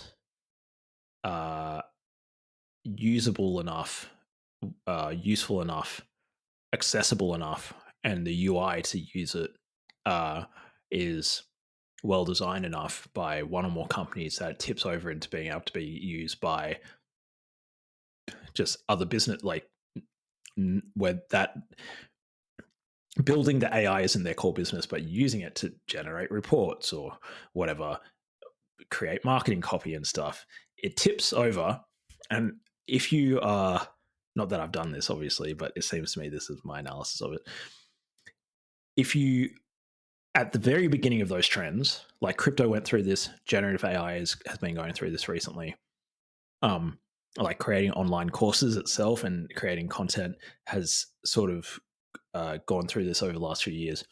It tips over, and if you're right as it starts tipping over and entering the popular imagination, it's still early enough that you can probably get a team together, learn about it really quickly, and then package together a course and then sell that course to other people who are interested in learning it quickly. And by the time there's 10 or 100 reasonable quality courses from Udemy to just like private website or like websites that aren't on a platform, they've already invested 6 months in developing their curriculum and developing how they're going to teach it. And they're now in the movement of like scaling it out and getting sales. So he's good at doing that. He can see something's coming up. All right, let's put together something that's good enough to sell, and then like let's just sell the shit out of it. The interesting thing about selling, and this might be my cynicism, it almost always seems like a very, very surface level cheap money grab whenever he says like, oh, now we're teaching people about blockchain, now we're teaching people about drop shipping, now we're teaching about generative AI. I didn't want to get there are obviously enough people who respond to it to pay for it. So if I then so before I get into the cynical interpretation of it, I'll just say one about the educational piece is that what's interesting about selling educational info products is that you can tie them to the marketability of the skill. So say learn to program. There's boot camps that are $15,000 US. I mean, like you can go into a master's degree in software engineering for like 80,000 Australian or whatever the fuck I paid for it. So like very marketable skill.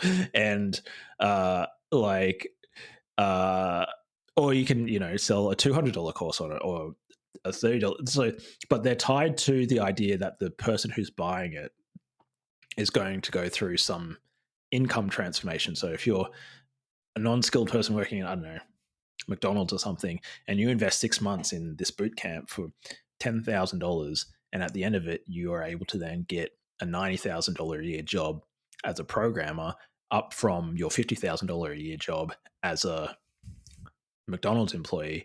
Well, you've just gotten a $40,000 pay jump for only $10,000.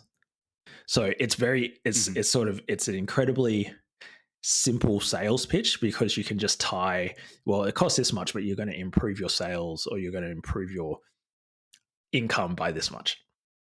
And I think I'm not like, that's not a cynical thing to say or anything. I think that's fine. I don't think it's a big deal. Yeah. Where the cynical stuff comes in is to what degree. So I think, okay, why don't I share it through this point of view, and tell me if I'm rambling too much, Jack. I can obviously let you talk. I confessions. I got suckered by one of these things. So I bought an online course, and it was like $3,000. This was back in like 2020. And this is part of the reason why I found out about CoffeeZilla and started following CoffeeZilla, because I felt like I got ripped off on this course about how to like do consulting online. And I bought it, and the sales copy and the videos and stuff are all slick, and they did all the tactics that you do to like learn about like sales funnels. They did all that sort of click funnel shit. And I bought it. I was pissed off because it cost me like $2,000 or $3,000. But I did the fucking course, right? And then I was like, this feels like a trash course for $2,000. Now, bear in mind, my degree was like after like all the subsidies and stuff, because in Australia, like our degrees are subsidized. I was still paying like $1,500 a course.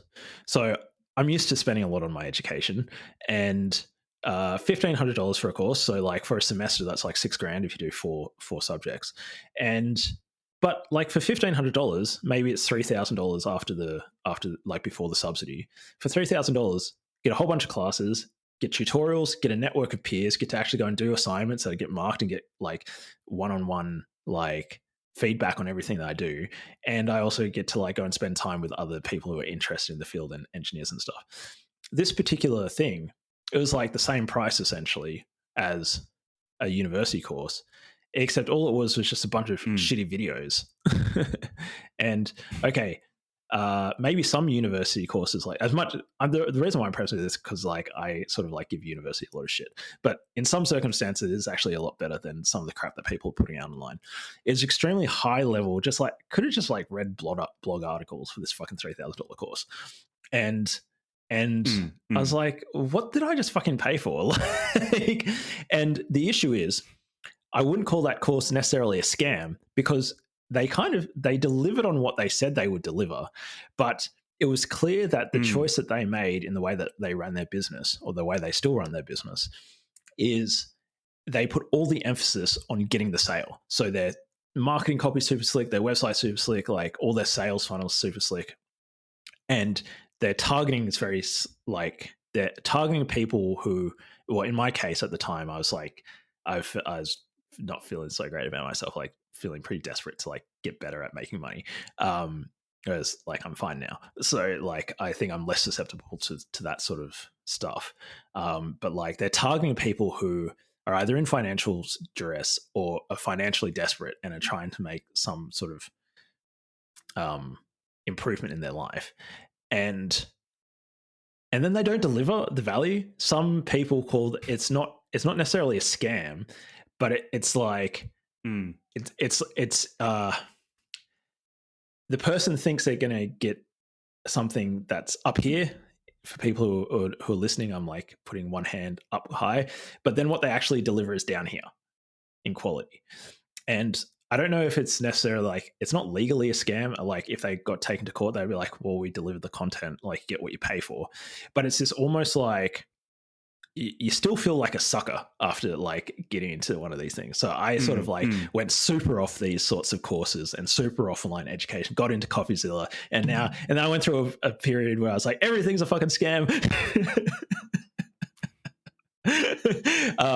And I haven't done any of Cobra Tate's courses, but from the YouTube, from CoffeeZilla covering it, from other people like commenting in like subreddits and stuff, it seems like he's playing this game. He's just like going super hard on the sales and marketing.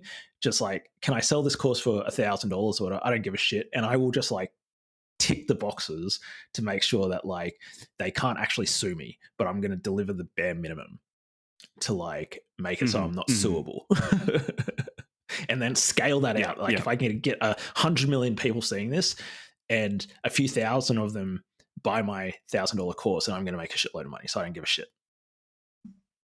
That might be misrepresentation, but like that's what maybe I don't understand, but that's what I'm picking up at least.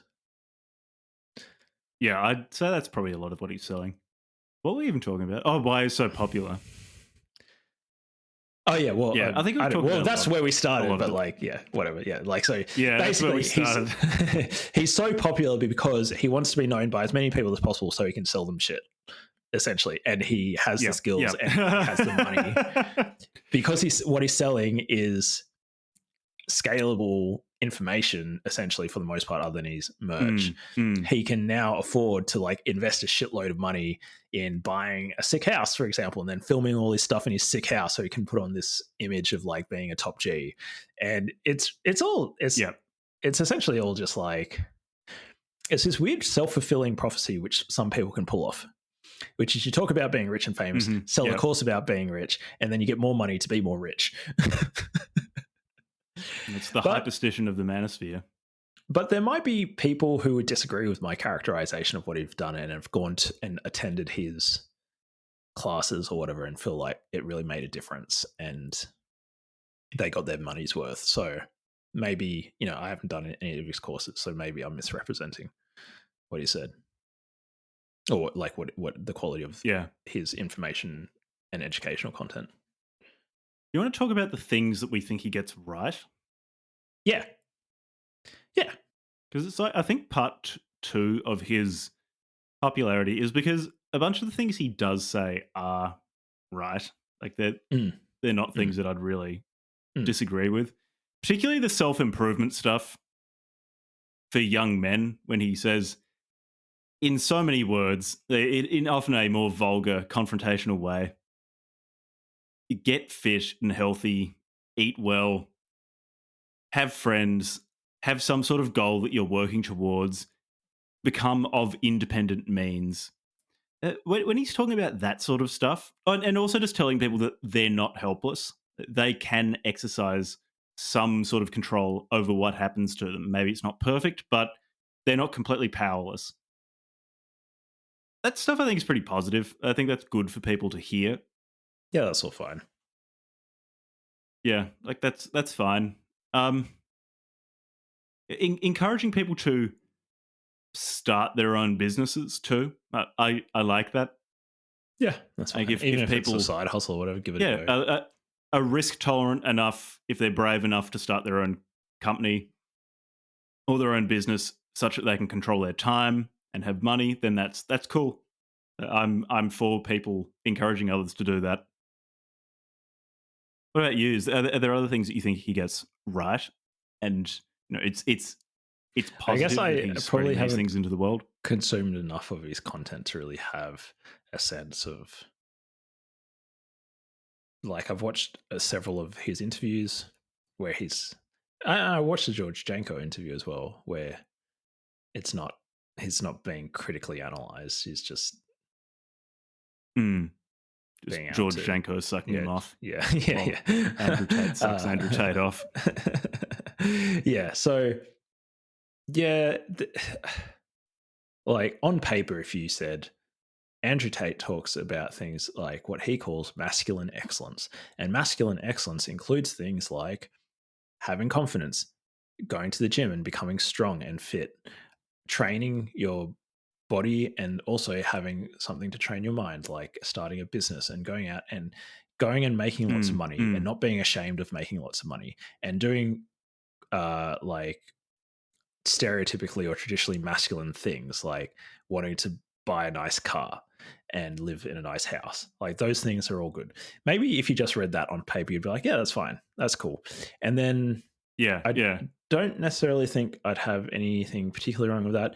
I guess maybe there's other people who would also, then there's recently he's been talking about like traditional family values, whatever that means for him. Hmm. But I assume he's meaning, roughly speaking, like a two-parent household where the man is the primary breadwinner and the woman is able to financially depend on the man and therefore not work and be able to basically attend to the house and home and the family and support the husband. I assume that's what he's kind of saying. Hmm. Um, and also in particular, like the father takes on like is the head of the house and takes on a more disciplinary form of love and care for the children. Um, so there's that aspect, and then there is another aspect which it's not to my liking because I'm not religious, but but recently is also talking about like to him what matters with regards to uh, like religion, in particular Islam, but I think he's also cool with Christianity, like his brother's a Christian, so they've sort of like found God or whatever, and so they are also talking about like, as I said, not for me, but for people who are Muslim or even Christian and can sort of see the commonalities when they're talking with Muslims. Yeah, like maybe they think that's good as well. I'm ambivalent on that. That's not something that I really care about. So yeah, those are all fine. Yeah. The thing is, it's even so. Even in the that sanitized version of what you were saying, when you were Yeah, talking about highly him sanitized. encouraging masculine excellence sanitized or as much whatever as he they can. calls it. Yeah, the sanitized version. The issue is like he will have oftentimes when he's speaking, it'll be like over half the things he says I'll agree with. Like this is putting aside how it's expressed. Like it's expressed in a very very obnoxious way, kind of in the way that a 14-year-old boy would think like a really powerful mafia boss or something like that would express themselves. Highly vulgar, a lot of braggadocio, a lot of threats or belittlement of the person listening or reading or watching. But fine, you can put his communication style aside. Yeah, The thing putting that is, aside. he will also append to it things like women are just intellectually incapable of having logical conversations. Like their worth is in looking good and and your ability to have sex with them. And beyond that, they're not really worthwhile. In fact, given the way that male attention, he talks about how male attention has been devalued because of the internet. In fact, because of that, women have become more and more unpleasant because they're no longer having to compete for male attention. They get showered with it, which destroys all of their feminine qualities and all of their worth. So, in fact, you have a lot of just completely worthless women floating around who are, and this really seems to bother him. They're not combat ready. Your your male friends are all combat ready. Women are not combat ready. So he'll drop in things like that as well. And it's not that these things are very hard to separate. Actually, the what I would regard as like healthy aspects of what he's trying to teach, particularly young men, of okay, learn to be responsible for both yourself and for the people around you, and that involves you looking after your health, that involves you looking after your finances, that involves you having a goal, etc. The thing is, it's when he speaks, it's so hard to separate that from do it so you can have a subservient wife whom you can cheat on with impunity because she needs you. And she, in quite an Evolian way, she expresses her love for you by Deep dedicating devotion. herself to you no matter what you do. Yeah. So there are a number of things like that make it hard for me to recommend Andrew Tate, for example. You know, as entertaining as he is, and as much as he will actually draw attention to things that are healthy, it's so hard to separate the good from the bad that it's very hard to recommend him. Or at least I find it hard to recommend him as a 31-year-old man who's been married for almost 10 years. So I imagine I qualify as a loser. So I guess that's a good segue into our next question, which is what he gets wrong. Well, in our assessment, obviously, I mean, the guy will do whatever the fuck he wants. Like, far be it from us to tell him what he gets wrong. But from, I guess, our directly addressed to him. Yeah, we can. Andrew, I expect some you constructive listening. I hope you're criticism. taking notes. And I think Piers Morgan put it pretty simply, like, all the stuff about, like, positive masculinity, or as Andrew says, promoting male excellence and promoting the strong male youth across the world, inspiring them and motivating them. All that's fine. That's great. Cool. Do that. It's just that, and Piers Morgan said this, there's so much misogyny as well. There's just like, it's just rank with, like, you can't barely go 2 minutes without, like, just saying, there's this one video I watched. It's there's a video on YouTube. It's something like 1 hour of Andrew Tate telling stories. And he's telling a story about how his car got stolen, and the cops that showed up, he says 2 women showed up. And I should have known as soon as I saw 2 women get out that it was like everything was fucked, basically. And he calls them bimbos, and he says, like, you know, like, why did they finally, a man answered the phone from the police, and I knew finally at last, like, I can talk to a man, because as we all know, women are incompetent. Like, he literally just says, it's like, women are incompetent. They shouldn't have sent women. Why? And it's like, then he gets on Piers Morgan and he says, no, I'm not a misogynist. It's like, there's just hours and hours and hours and so many tweets of you just being rank, straight up, not just like black and white. You don't need any more context than consuming the video or consuming the tweet thread to just see black and white. You clearly just think very little of women.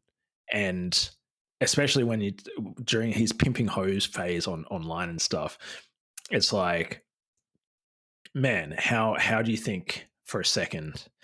Do you think people are just like fucking dumb or something? Like, it's not like it's that hard to read into these things what you think. You're being pretty straight up. But then when he gets on a show like Piers Morgan, what I said to Jack in our Discord thread with one another, talking about this, I feel as though he's always trying to do frame control, what the pickup artists call frame control. They're trying to control the frame through which the interaction is happening, even with Piers Morgan. Now, Piers Morgan is like a master of his craft. He's been doing it for like decades, and he's dealt with a lot of fiery guests. So it wasn't Piers Morgan's first rodeo. I think he handled the interview well. But he was constantly trying to frame control. Seeing him completely lose control of Alex Jones was pretty funny, though. Yeah, right. He's always trying to control the frame of the interview, control the interpretation. And in particular, like, so what I said to Jack is I feel as though this guy has become very good at, like, doing all this stuff. Now, all this stuff's coming out, the allegations, his history of PhD and pimping hoes and all that stuff with streaming girls and stuff, and all the way that he spoke about women and controlling them and making sure that they're devoted to him and all this sort of stuff. He's now trying to frame control the entire internet. He wants to control. No, that is not the way to interpret my past behavior and what I used to say. We now have to interpret it through this lens, the way that I'm saying it now. I was being sarcastic, but I meant it. What? Like, I wasn't being misogynistic. You're leaving out the context. Actually, this was the context that makes it so that when I said these 2 bimbo cops shouldn't have been sent because they're women, and as we know, all women are incompetent. Well, actually, that was taken out of context, and you should interpret the way that I'm telling you to interpret it, which would somehow explain away the misogyny. So there's just so much of that it's hard. It's hard not to just be like, dude, you're a misogynist. Like, it's very black and white. Good male excellence, good. Misogyny, bad. Like, it's like, what the fuck? I guess also, sorry, big rant. Big Red, sorry. Given his tendency to confabulate, it's also hard to know that how seriously you should take anything that he says. So, for example, even just within that particular Piers Morgan interview we watched, he at the beginning of it, he said that the Romanian authorities had seized all of his assets, which was like £17 million or something like that. But then, at near the end of the interview, he claimed to have hundreds of millions of pounds. And when it was pointed out there was this massive discrepancy, he then just like started smirking and trying to. It feels like oftentimes when he gets really cornered, he will flick into that smirking nihilistic. I'm so ironic. I understand the absurdity of this situation, even if you don't posture. Which I'm not saying he's stupid because I really don't think he is, and I think it's hard to get what he's doing. This consistently, to be this consistently good at marketing and being stupid. But at least on the internet, I see many really, really dumb people fall into this of when it becomes evident that they don't really have anything meaningful to say and they get cornered, they will fall into the, oh, well, I'm just so supremely ironic. I'm laughing at all of this because I'm intellectually so far above it. And he'll often do that when he's cornered with like fairly concrete evidence that he's just saying whatever he thinks is going to play best with the audience at a given moment.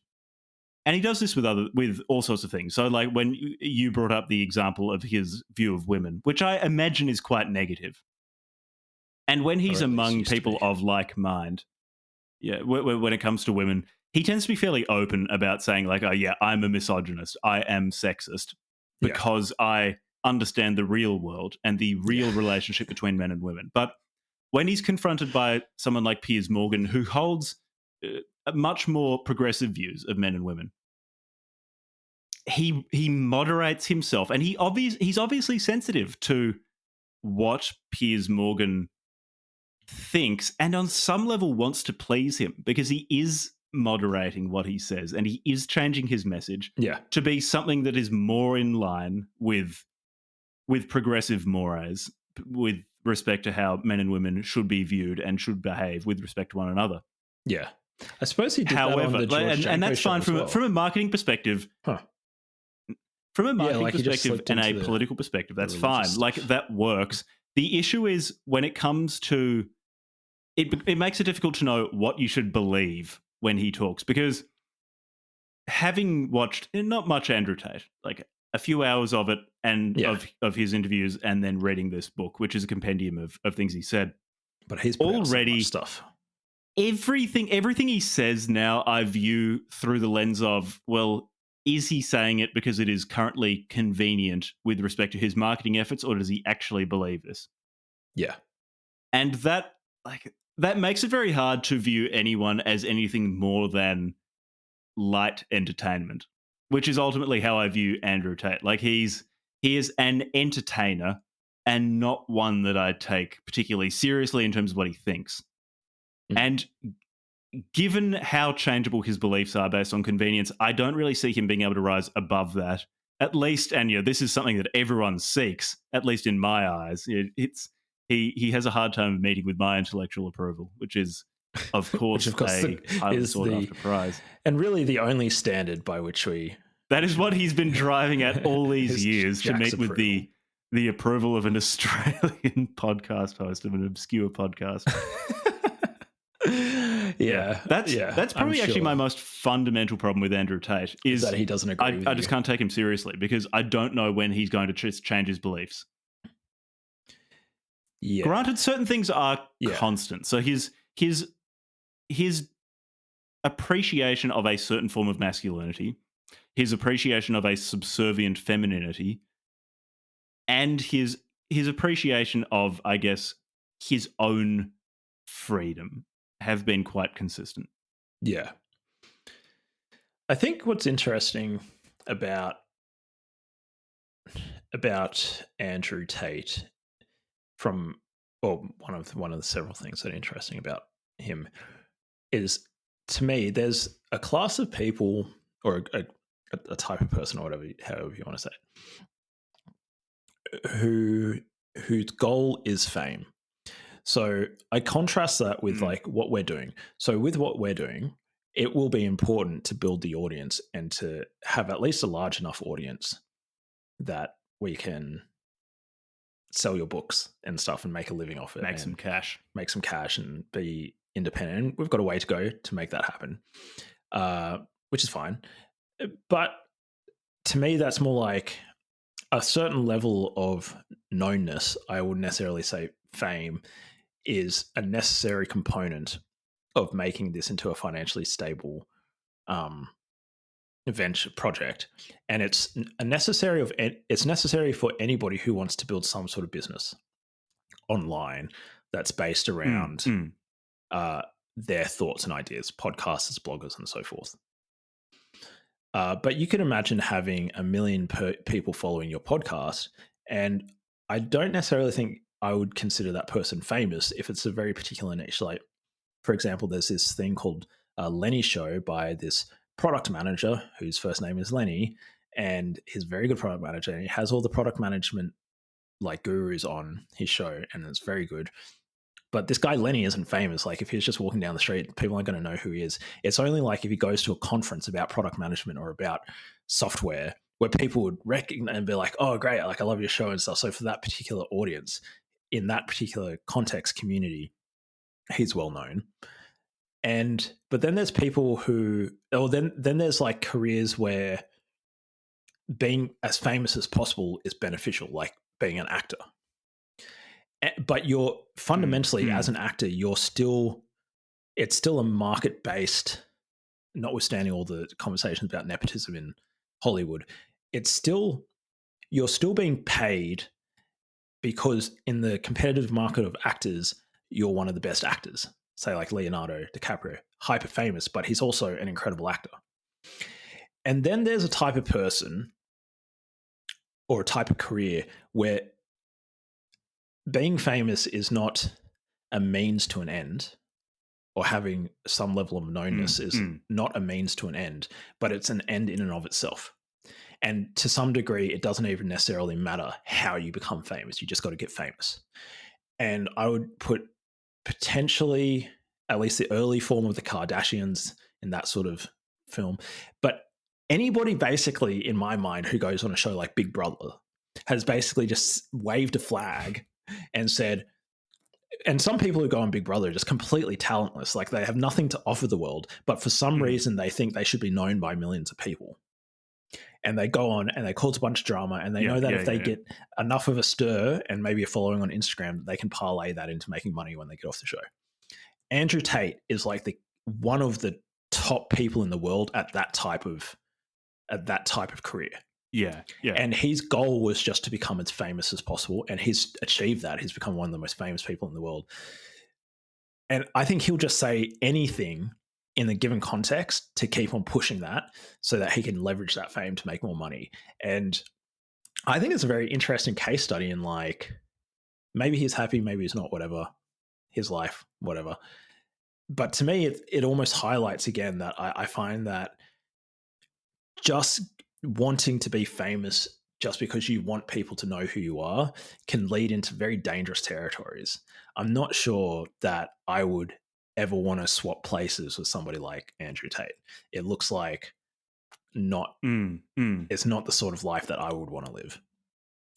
Even though on paper you can say, well, he's got millions of dollars, people like young men adore him, heaps of women want to sleep with him.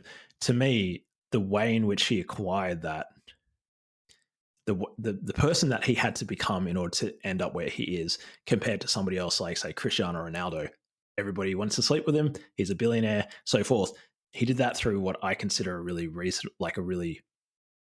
good way of, he became talented at being something. Good at soccer and really fucking handsome. And really, like, whereas what Andrew Tate did is he became good at being famous and getting notoriety. Yeah, that's a good way of putting it. I don't know. I don't know if there's a way to say it more remarkably succinctly crass. Yeah.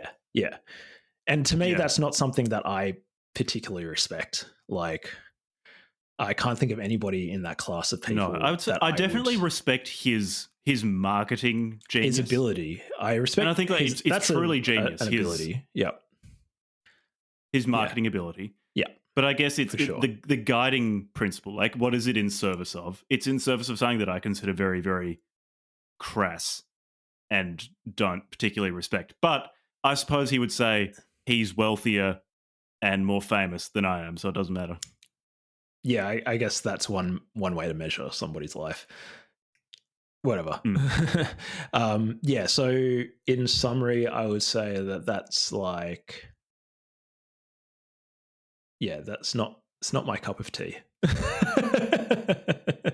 No. No. And I'm just not really Andrew Tate's target audience. No. In part because I'm Terry Davis's target quite audience. happy with my position in life. Like I'm particularly, my guess That's an is interesting most point, actually. people Yeah. Sorry, go on. getting into Andrew Tate are probably romantically unhappy. That's my guess, just based on what he talks about most. Because like in talk about women a lot and the relationship between men and women, in part, I'm sure that is just a genuine preoccupation of his. That's not cynical, but at the same time, such is his sensitivity to what people want and his ability to pick topics that are going to get people interested in him. I'm sure he does play it up because he knows a lot of his listeners or viewers want that. And so, therefore, my guess is a lot of people get into him because they are romantically unsatisfied. And that's a part of my life that I'm very happy with. And I expect that that's part of the reason why a lot of Andrew Tate just doesn't really speak to me, because he's talking to people who are not me. Like, this is not made for me. Well, it's not just romantic satisfaction. Sorry, I'm eating beef jerky. It gives me fuel to keep on making the show. Levi's just slamming lean gains straight into his body as we speak. Yeah, there's 0 grams of fat and 1 million grams of pure protein and testosterone. Like, they actually inject it with testosterone. It's fantastic. A lot of Deca in there. Straight from South Africa. It's not beef jerky. It's whatever the South Africans... It's called something else in South Africa. It's like similar. Biltong. Yeah, biltong. Yeah, something like that. Anyways, it's not... So you honed in on an important point. It's satisfaction. So there's 2 types of satisfaction, in particular with men. Young men who are desperate for what? Sex/women and social validation. So like that sort of stuff. And 2, money. So he's constantly talking down at... Wants Virgin and Bitcoin. He's always talking down at people who are working a normal job. And yeah, there's a lot of satisfaction out there if people don't like their jobs and stuff. Understandable.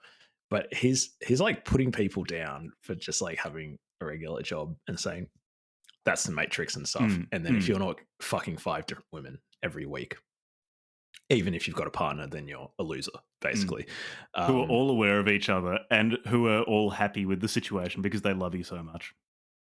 They're so devoted to you.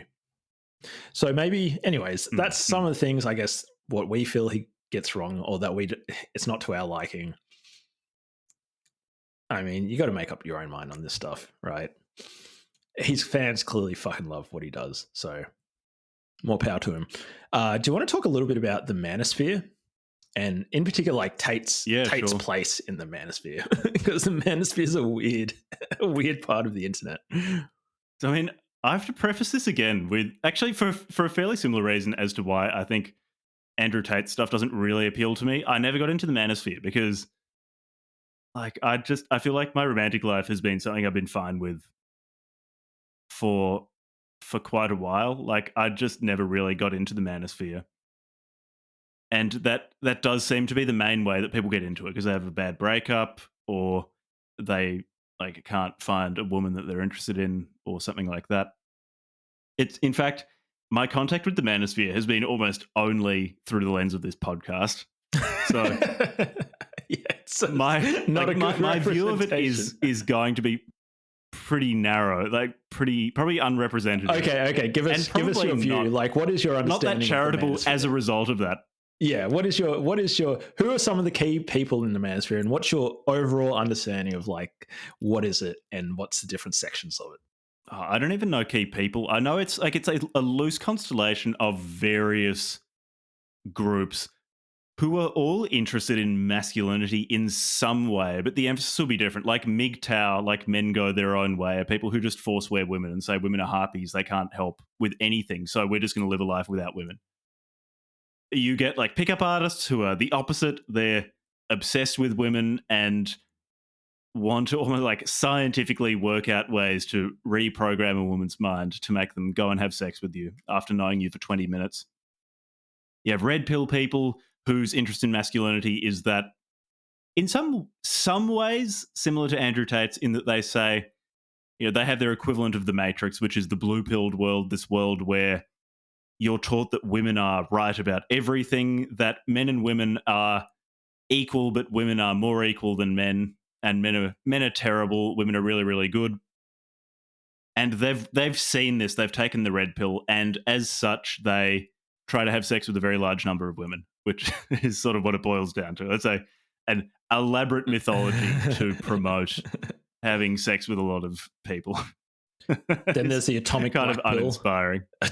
Is the atomic black pill a part of the manosphere? Atomic black pill, which is if you are born genetically inferior, then everything's fucked forever, and you should just sit in your room playing like gacha games or Japanese hentai games. That sort of thing. Oh man, there's the goon cave part of the manosphere. Like, that's my understanding of the manosphere. I don't know enough to be able to like name specific people and say, okay, this particular guy is associated with this branch of it. But that's my understanding. It's a loose collection of different schools of thought which all center around some sense of wounded or repressed masculinity in the modern Western world. Okay, so you obviously is that have reasonably accurate? No. I think you're zoning in on, and that might just be because you're only engaging with it through this podcast. I'll broaden up the idea of like what the manosphere is. So the manosphere includes essentially any online communities and or content creators who are talking about issues to do with masculinity and men, the role of men in society, and are either speaking about them or, as you said before, speaking to them. So that also includes certain aspects of what Jordan Peterson does. So he puts out a lot of stuff, but a big chunk of what he puts out is specifically for young people, but you could argue potentially like specifically for men. In fact, he has a thing on the Daily Wire, Ben Shapiro's network, it's like a 7-episode series of him just like speaking passionately directly to the camera, talking to you, and it's called Slaying. It's called Slaying the Dragon or something like, or like of dragons and men or something, and he's talking at the camera. I watched the first episode of it because I was like, oh, I'll watch it, see what it's like, and it's just him for 30 minutes just staring directly in the camera and telling you about how to improve your life. Deeply upsetting. and he's doing all the things that he's known for. Like Jordan. And it's like this big regal chair and he's wearing a NPC conversation simulator. Stop paying an NPC. I watched the first episode of that. I'm like, oh man, I can't deal with this for like another 3 hours. That sounds way too high stimulus. Yeah. So I gave it a try, just see what it's like, because I like a lot of what Jordan Peterson puts out, or at least find. Maybe I used to less. Not as much anymore. It's not sort of my flavor of things anymore, but so I went through a bit of a period. But even things like potentially this thing called the Modern Wisdom Podcast, this guy, I can't remember his name, talks to a whole bunch of people. Are they people who get really into stoicism and start trying to use stoicism to solve men's problems? Like, is that a manosphere That's thing? a manosphere trope. Okay. Yeah, talking about stoicism. Okay. So the Modern Wisdom Podcast, this guy, Chris Williams, I think is his name, he'll talk to some researcher who's talking about the plague of depression amongst young men. And he'll talk about why are these young men not engaging in sex? Why are they dropping out of the workforce? Why are their educational rates lower? So talking about just like men's issues. And yeah, okay. There's also like female influencers who and content creators who talk about this stuff. So it's not just men talking about it. And okay, this is a way healthier sounding ecosystem than I was aware of. Yeah. And, there are important issues to talk about with regards to men's issues. Like a really interesting one is what Tate brings up. He brings this up about, women being able to destroy a man's life by just making an allegation. You don't even necessarily have to like take it to court. That guy who's running the Blueprint, Brian Johnson, he recently released a video where his ex-partner, his ex-fiance, threatened him with a lawsuit and said, I want you to settle, and wanted like $9 million. And he refused to settle. And she threatened him in the case that if he didn't settle, then she would go public with the allegation. And he sued her back, countersued, got the damages, won the case, and made her, I think like he got an apology off, maybe not that, but part of the YouTube video that he made was him explaining, hey, this is somebody who basically tried to use the fact that she could not even have a case, a true allegation, but just the fact that she's bringing it up in court and taking it to, she tried to leverage that to like break him financially, get money out of him and ruin his reputation. That sort of stuff happens to men, and it's asymmetric. It doesn't happen to women. As damages awarded, did he get some of her life essence and he it's like took her adrenochrome or something? He gets to consume part of her soul so he can live longer. He extracted her plasma and started patting it on collagen. His face. It's like while he was on YouTube. It's like he's eating her hydrolyzed collagen peptides and Benjamin buttoning before the camera. No, it's more like the Death Eaters. Brian Johnson. His clothes start getting looser and looser as he turns into a 4-year-old boy on camera. I think it's more like it's more like the Death Eaters out of Harry Potter.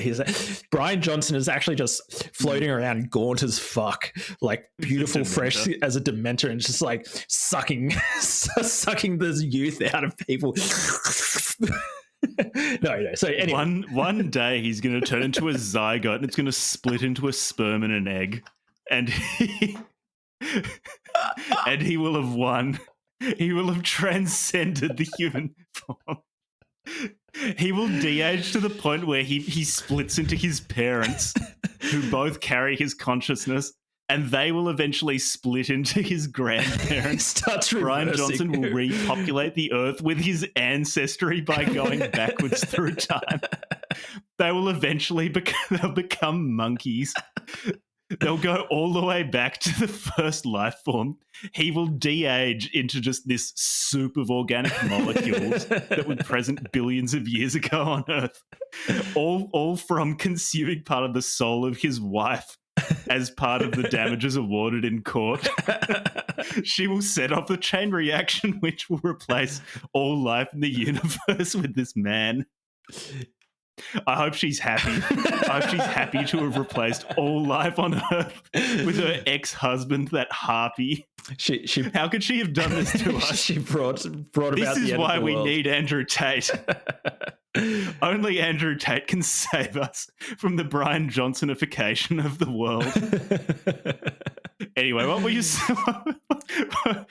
saying before I said it wouldn't be a good episode of the Book Club from Hell if we didn't have some like obscene eschatology in there somewhere. Yeah.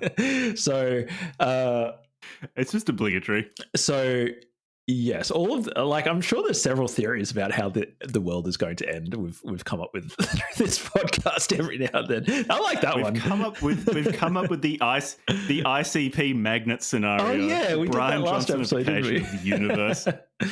Yeah. So what was I talking about? Oh yeah, the manosphere. So anyways, you're talking about the positive aspects of the manosphere. Yeah, I guess it's not necessarily. There are negative aspects as well. In the public. Yeah. So it's a big, it's obviously, there's billions of men online talking about these things. So clearly it's going to have negative parts and positive parts. And Tate is is one of the larger figures who might be put into the manosphere as a prominent personality. Yeah. I think that the manosphere. Yeah, I suppose insofar as he's talking about men and to men, Yeah. and specifically male issues, I guess. Yeah, I think that he is. My intuition. Maybe I'm just biased. I don't know. I don't know.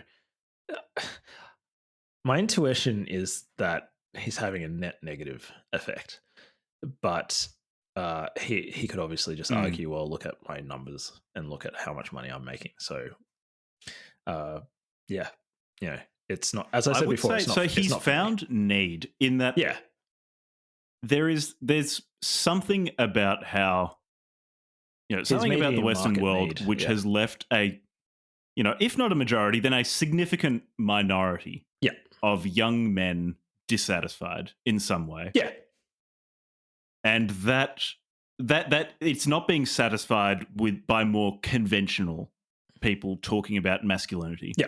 So the talk about toxic masculinity and the need to make men less traditionally masculine, for example, is not serving the desires of a large minority of young men.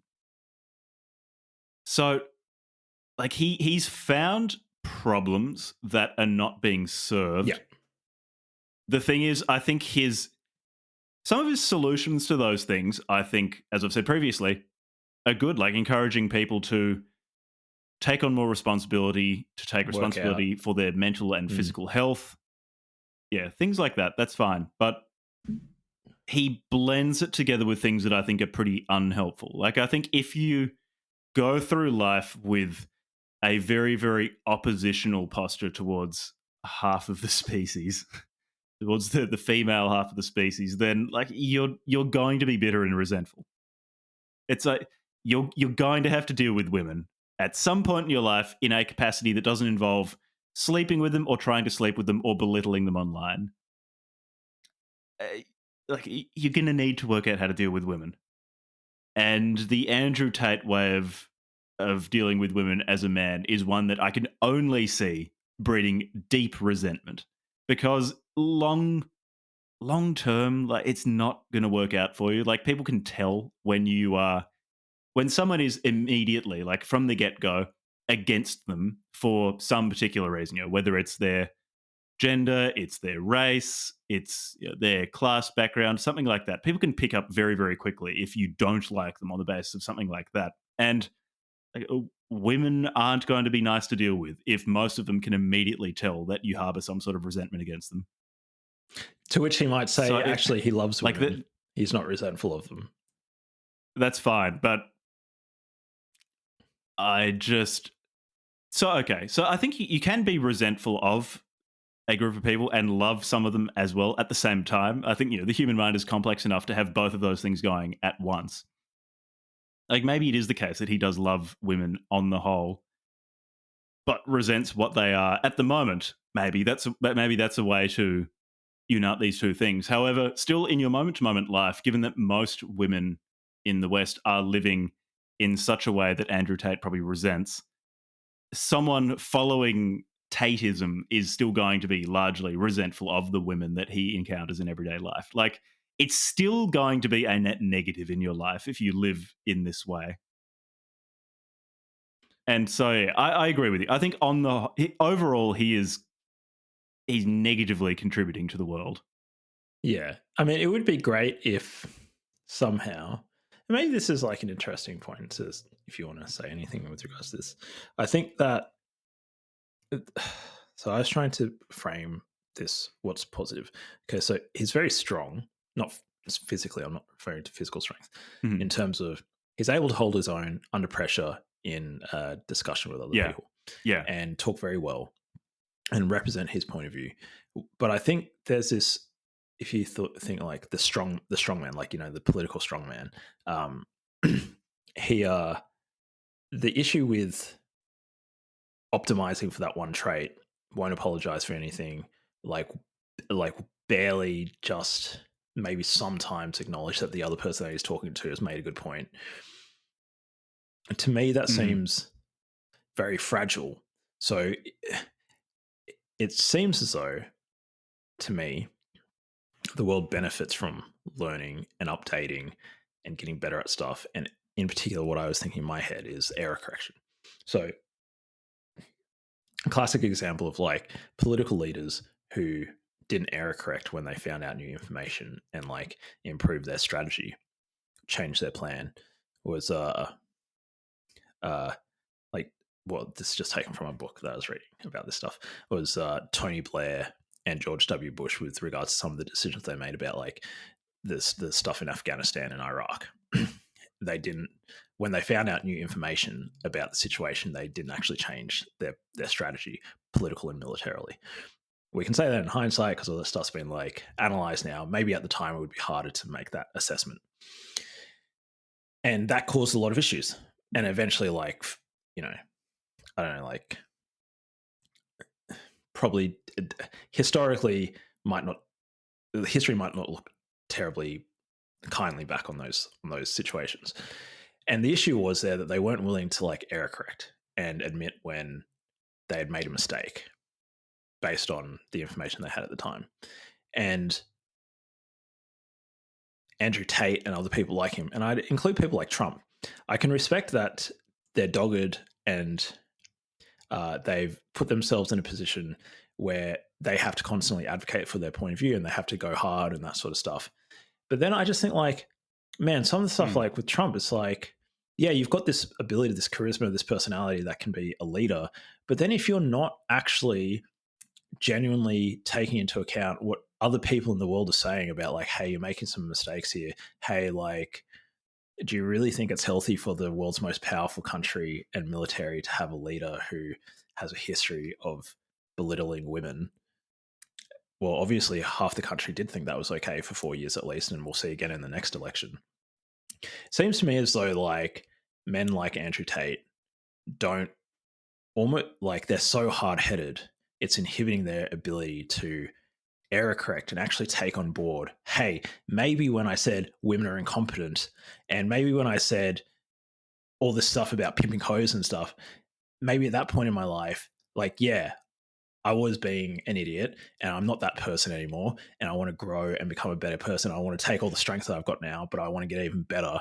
And you know what? If you're a young man, listen to what I'm saying now, not what I was saying 5 years ago when I was pimping hoes. Actually, like, I've changed my views, and it's this inability to like admit when they might have made a mistake that I think really, for me at least, I would respect them more if they were able to maintain that strength and courage and character, but also be able to like learn and adapt and admit like, hey, yeah, I'm a changed person, I'm improving, I've updated my point of view. For Andrew Tate, it might be like, well, I'm Muslim now, my views on women have changed, I don't treat women like I used to treat them, and yeah, that sort of stuff.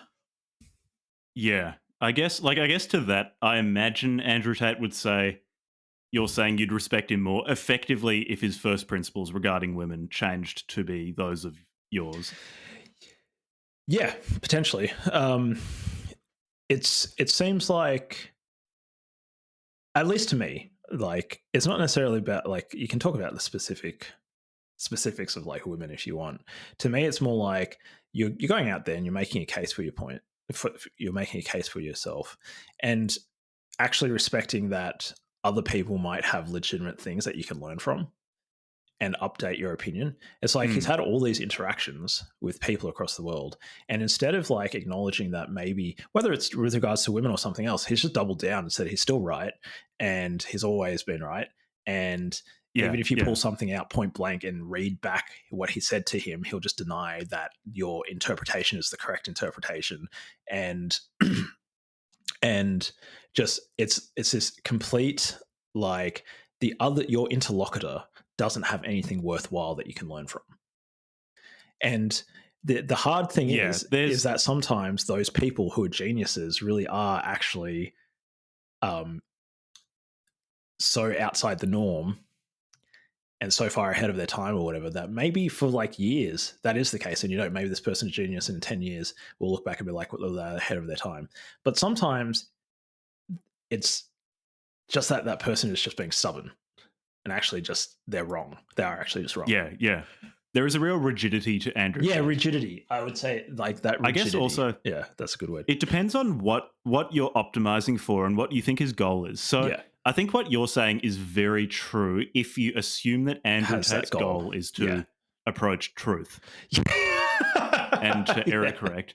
If his, I suppose I if did you assume, presume his goal, and this too is what I much just suspect, then. Yeah. to be effectively political, like to get more people interested in Andrew Tate so that he can sell stuff, so that he can, such that his ego is assuaged, that people are paying attention to him, etc., then this sort of behavior actually is quite adaptive.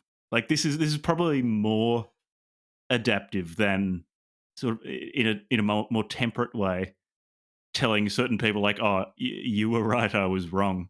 So I guess it depends on what you think he's. I think that's a really good seeking point. to achieve with his behavior. I just assumed I assumed my own ethics like my own things that I think are worthwhile in the world, like error correction, the pursuit of truth, and like learning and that sort of stuff, towards whatever my values are, which are completely irrelevant. Because for Tate, he's figured out what he wants in life. He knows how to get it, and he's learning and adapting to just keep on getting that, which he is actually doing really fucking well. So, and he has been error correcting. Yeah. So, for example, when he left professional fighting, it was, at least if you believe him, because it wasn't making enough money and not making him famous enough. So that, like, going from that to having a harem of cam girls is like, that's error correction if you're optimizing for fame and money. Yeah, true. Yeah, true. Yeah. I mean, as I said previously, I think it's extremely crass, but I would also be very surprised if he took my opinion remotely seriously. So, or any of his fans. I guess, yeah, that's why it's always important to keep it top of mind. Like, what's the person's goal?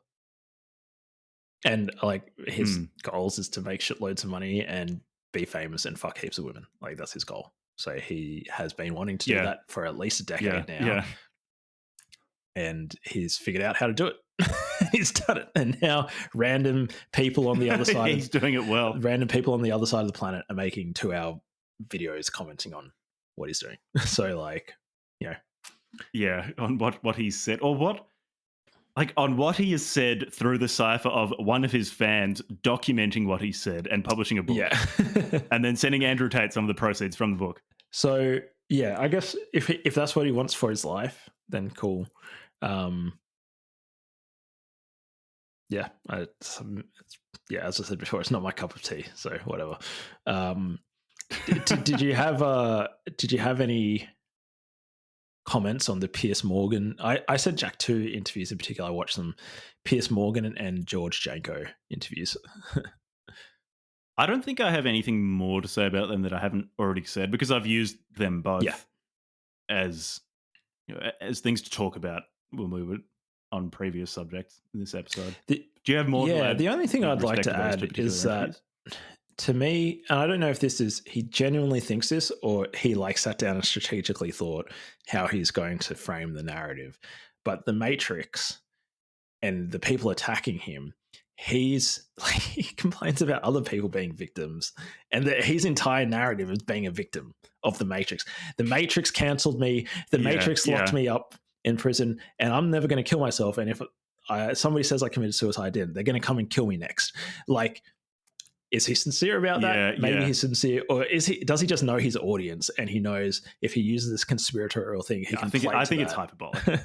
And because the flip side of it is, actually, no, you were doing human trafficking and you were committing these crimes and you're going to get convicted, and actually all this stuff is just big fucking bullshit, and you're just trying to, as I said before, control the frame. That's also another possibility of what the outcome of this is. But if he keeps on playing this narrative victimization by the Matrix, if he does get convicted, so he wins either way. If he gets convicted and he spends 5 years in prison or whatever, his fan base goes, it's the fucking Matrix victimizing our big warrior. He gets to martyr himself. And if he beats the trial, or it never goes to trial, he still gets to win. He still gets to say, I went toe-to-toe with the fucking Matrix and I won. So it's just like, I don't know. Whatever. I think it's again, like, it's not for me. And Maybe the only thing I should say about that is, to me, it's so like it's so I don't know. Is he being cynical or is he legit? To me, I just feel like I can see through it. I think you can be both at the same time. Like but when I read the YouTube, I have in my notes here, like the YouTube comments or Instagram or whatever, or Twitter, there's just so many people just sucking him off. And it's like, you guys don't see through this. Like, he's playing you guys like a fucking fiddle. He's got like millions of people who are just eating up all this crap. And it's like, he is frame controlling. He's frame controlling the fuck out of like 8 million people on Twitter. And it's almost like they can't just see through this guy is just a megalomaniac who just wants your attention, wants to make as much money as possible. And he'll just say whatever he can to keep on doing that. Yeah. And I guess the question is, what is the unmet need that he's amongst catering those to people? that these particular fans stick by him for? I mean, if there's any fans listening to it now, like, let us know what the hell is, like, whether you're a fan of ours or not, or you just happen to get the YouTube recommender, like, give this to you, and you've actually managed to get to this point. Tell us why we're full of shit. Tell us, like, how we've misinterpreted or misrepresented or misunderstood Andrew Tate and his fans. That'd be great. Enlighten me, please. How about I can be, if not Tate bot, then the representation of his fans. Perhaps perhaps they would say Western society has feminism and really focuses on women's needs. There are, in the newspapers and on TV and on the internet, at least prestige institutions will constantly celebrate women doing things, even though those are things that men have been doing for far longer and maybe doing better. We're getting ignored at work. Men are committing suicide at a higher and higher rate, and all anyone really seems to do is say, oh, men are killing themselves at a greater rate, and then not do anything more or start talking about women's issues again. So perhaps for Andrew Tate's audience, Tate is someone coming along and saying, I acknowledge these problems, I hear you, I'm going to tell you how to get out of this. And it's by going against and doing basically like just picking the opposite of what these institutions that have abandoned you or you feel have abandoned you are telling you to do. While at the same time, I will go out and find the people who make you feel insignificant or make you feel bad or passed over, and I will piss them off so badly. I will go up to them and say what you wish you were able to say, but you're not famous enough or articulate enough or brave enough. I will go and say all of these things in front of them.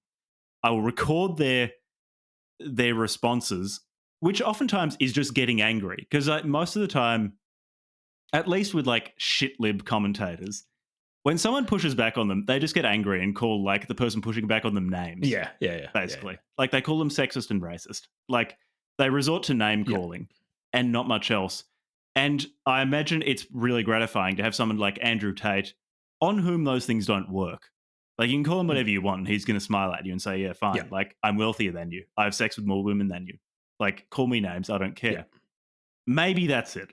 Yeah, like as you said, you used the word before, like martyr. I'm not someone in that position, so I don't really feel that. Yeah, but that's my best guess at the appeal of Andrew Tate. So he's a martyr in some sense, or he might say warrior. He's a warrior. He's going out and he's speaking truth to power. Yeah, I wouldn't say he's a martyr because he's like, how is he being martyred? He's if he goes to prison, then I guess he'll be martyred even before. Regardless of whether he goes to prison, he's already he's just been getting wealthier and wealthier. No. Regardless of whether he goes to prison, as soon as he started getting cancelled, he switched into martyr mode. He said, look what they're doing to me. The Matrix is coming after. He calls it a Matrix attack. For like the last 18 months, he's been saying this is a Matrix attack. Yeah. And then as soon as they came to his property and seized his assets and stuff, that was more fuel for him to say, I'm a martyr. The Matrix is attacking me. I'm speaking to men. I'm empowering the strong masculine youth. Look how they're treating me. It's because I got too big.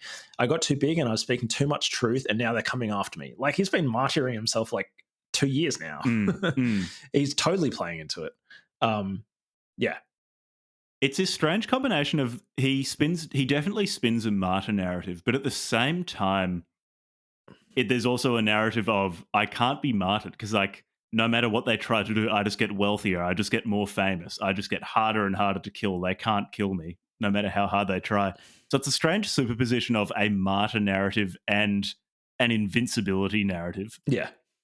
Superhero meets a martyr meets a victim. Yeah. So, I mean, all those things that you said, a fan of his might say some of those things. To them, I would say, I'm glad that you can find somebody who's representing your point of view online. Cool, I suppose. Like, I mean, I guess it could just be identity politics for wayward men or men whose lives just aren't where they wish they were. Yeah, interesting. Identity politics for wayward men. Yeah, that's an interesting way of putting it. Potentially. Yeah. I when I was thinking about this episode, and maybe I'll do this in the future, is like for all our episodes, I tried to think of multiple interpretations of Andrew Tate and the stuff that I've read and consumed of his. A cynical narrative. So what's a cynical narrative or explanation I could spin of this, the cynical interpretation? Then a generous one, or like the kindest one I can take. And I found that like juxtaposing those two things, I felt like, maybe there's somewhere it's more like in the middle, or like a third one, like try to be reasonable. You take your thesis and your antithesis and you get your synthesis out the other end, which is like maybe Andrew Tate is fairly cynical, and he was fairly cynical, but also there's like some truth in him. He cares about these issues now. He didn't care about them as much before when he was just pimping hoes and making millions of dollars off streaming girls. But now that he's gotten the fame, he wants to do something with it, something useful with it. And he's trying to like leave that other stuff behind. And, like, I think you can probably get a candid interpretation of that stuff that acknowledges the negatives without getting sucked into just his marketing propaganda and just adopting his frame. Yeah, it's such is his capability of controlling frames. It's very hard to interact with him without falling into some particular frame that he wants you to interact with him within. Yeah. He's very good at controlling how people talk about him. Yeah. So our last piece here, and Jack and Levi, we can obviously cut this out if you like, Jack, if this is not for your liking. But we can. I don't know if it's been 3 hours. I don't know if I can be bothered. Has it been 3 hours? Oh shit, we've been at it for like 3 hours. Damn, that was a long episode. Well, no, let's skip this bit. Can't be fucked. Yeah, no, we'll skip the last bit. I don't have anything else to say then. And I do you have many final thoughts? I was able to sneak in like a bit of biltong there as well. So Jack's probably wrecked. Yeah.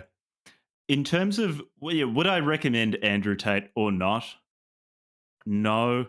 In large part for what I said earlier, in that it's really hard to know what of what he says, is meant to be taken seriously, and what of what he says is just purely self-aggrandizement. He's saying it so that he can increase the number of viewers or listeners that he has, the number of courses that he can sell because the top of the sales funnel has been broadened. So I wouldn't really recommend him from the perspective of actually learning how you should behave in day-to-day life. In terms of seeing someone who speaks in public well and who's very good at a particular type of very combative, who can get through very combative interviews, in a sense, well, not well in the sense of actually imparting knowledge, but in the sense of just beating his interlocutor silly.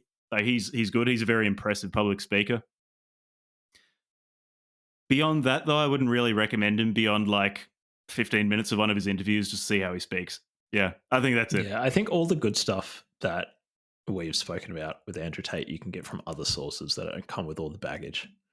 Like Chris Williams' Modern Wisdom podcast talks about a lot of these issues and doesn't drag women through the mud and doesn't talk shit about other people and doesn't just pump the ego of a single person.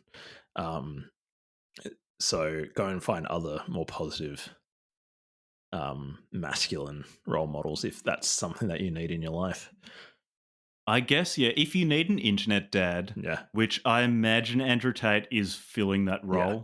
Like, you know, Jordan Peterson is also like an internet dad. Joe Rogan, to some extent, internet dad. I guess when you're selecting an internet dad, if you really need like that sort of paternal figure in your life, Andrew Tate? You've got a world of choice. But I guess a significant consideration is, why are they doing this? And again, I don't really interact with this part of the internet much, but I anticipate there are some of them who are doing it because they really do think that young men need some sort of guidance that perhaps they wish they had. Yeah. And those who are doing it for people other than themselves would probably give you better advice. Yeah. In Andrew Tate's case, I get the overwhelming impression that he's doing it for Andrew Tate. Yeah. He's not doing it for you. If you're someone who listens to him a lot for advice and things like that, it's important to bear in mind he's doing this so he can make more money and can become more famous, because that gratifies him. And that's fine for him to do that. You just need to bear in mind you're not supposed to be the beneficiary of this. No. Yeah. That's at least that's at this him. point in his career. Maybe that will change in the future.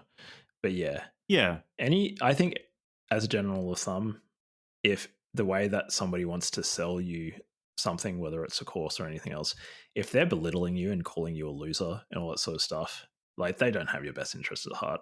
They're like, it's a sales tactic. They're just trying to essentially just induce demand by honing in on your insecurities.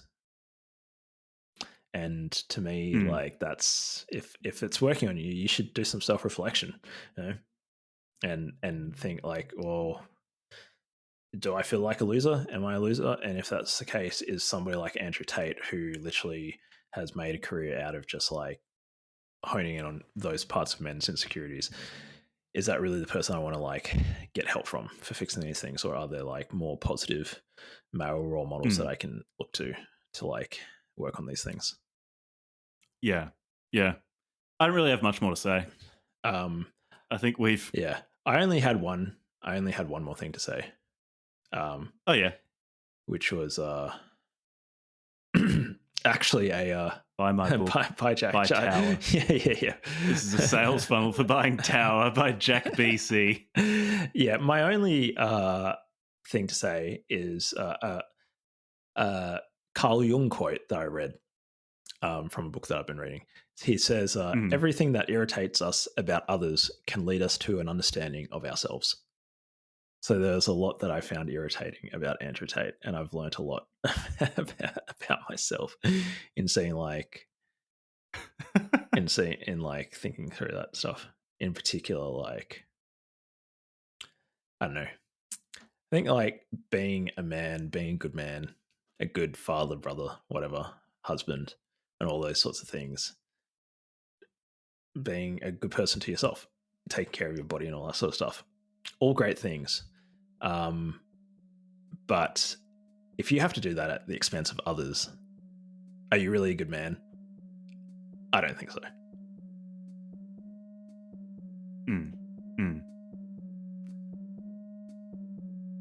Yeah, I'd agree with that. Well, that's me done. Is that all we've got for Andrew Tate? Yeah. Got 3 hours of us talking about Andrew Tate. I never want to talk about him again. I never want to see his face again. I never want to consume another piece of content about or by him. So I'm done.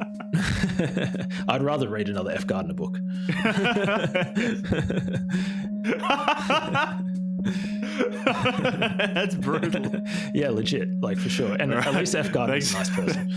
All right. Yeah. Thanks for listening. Thanks for Yeah. listening.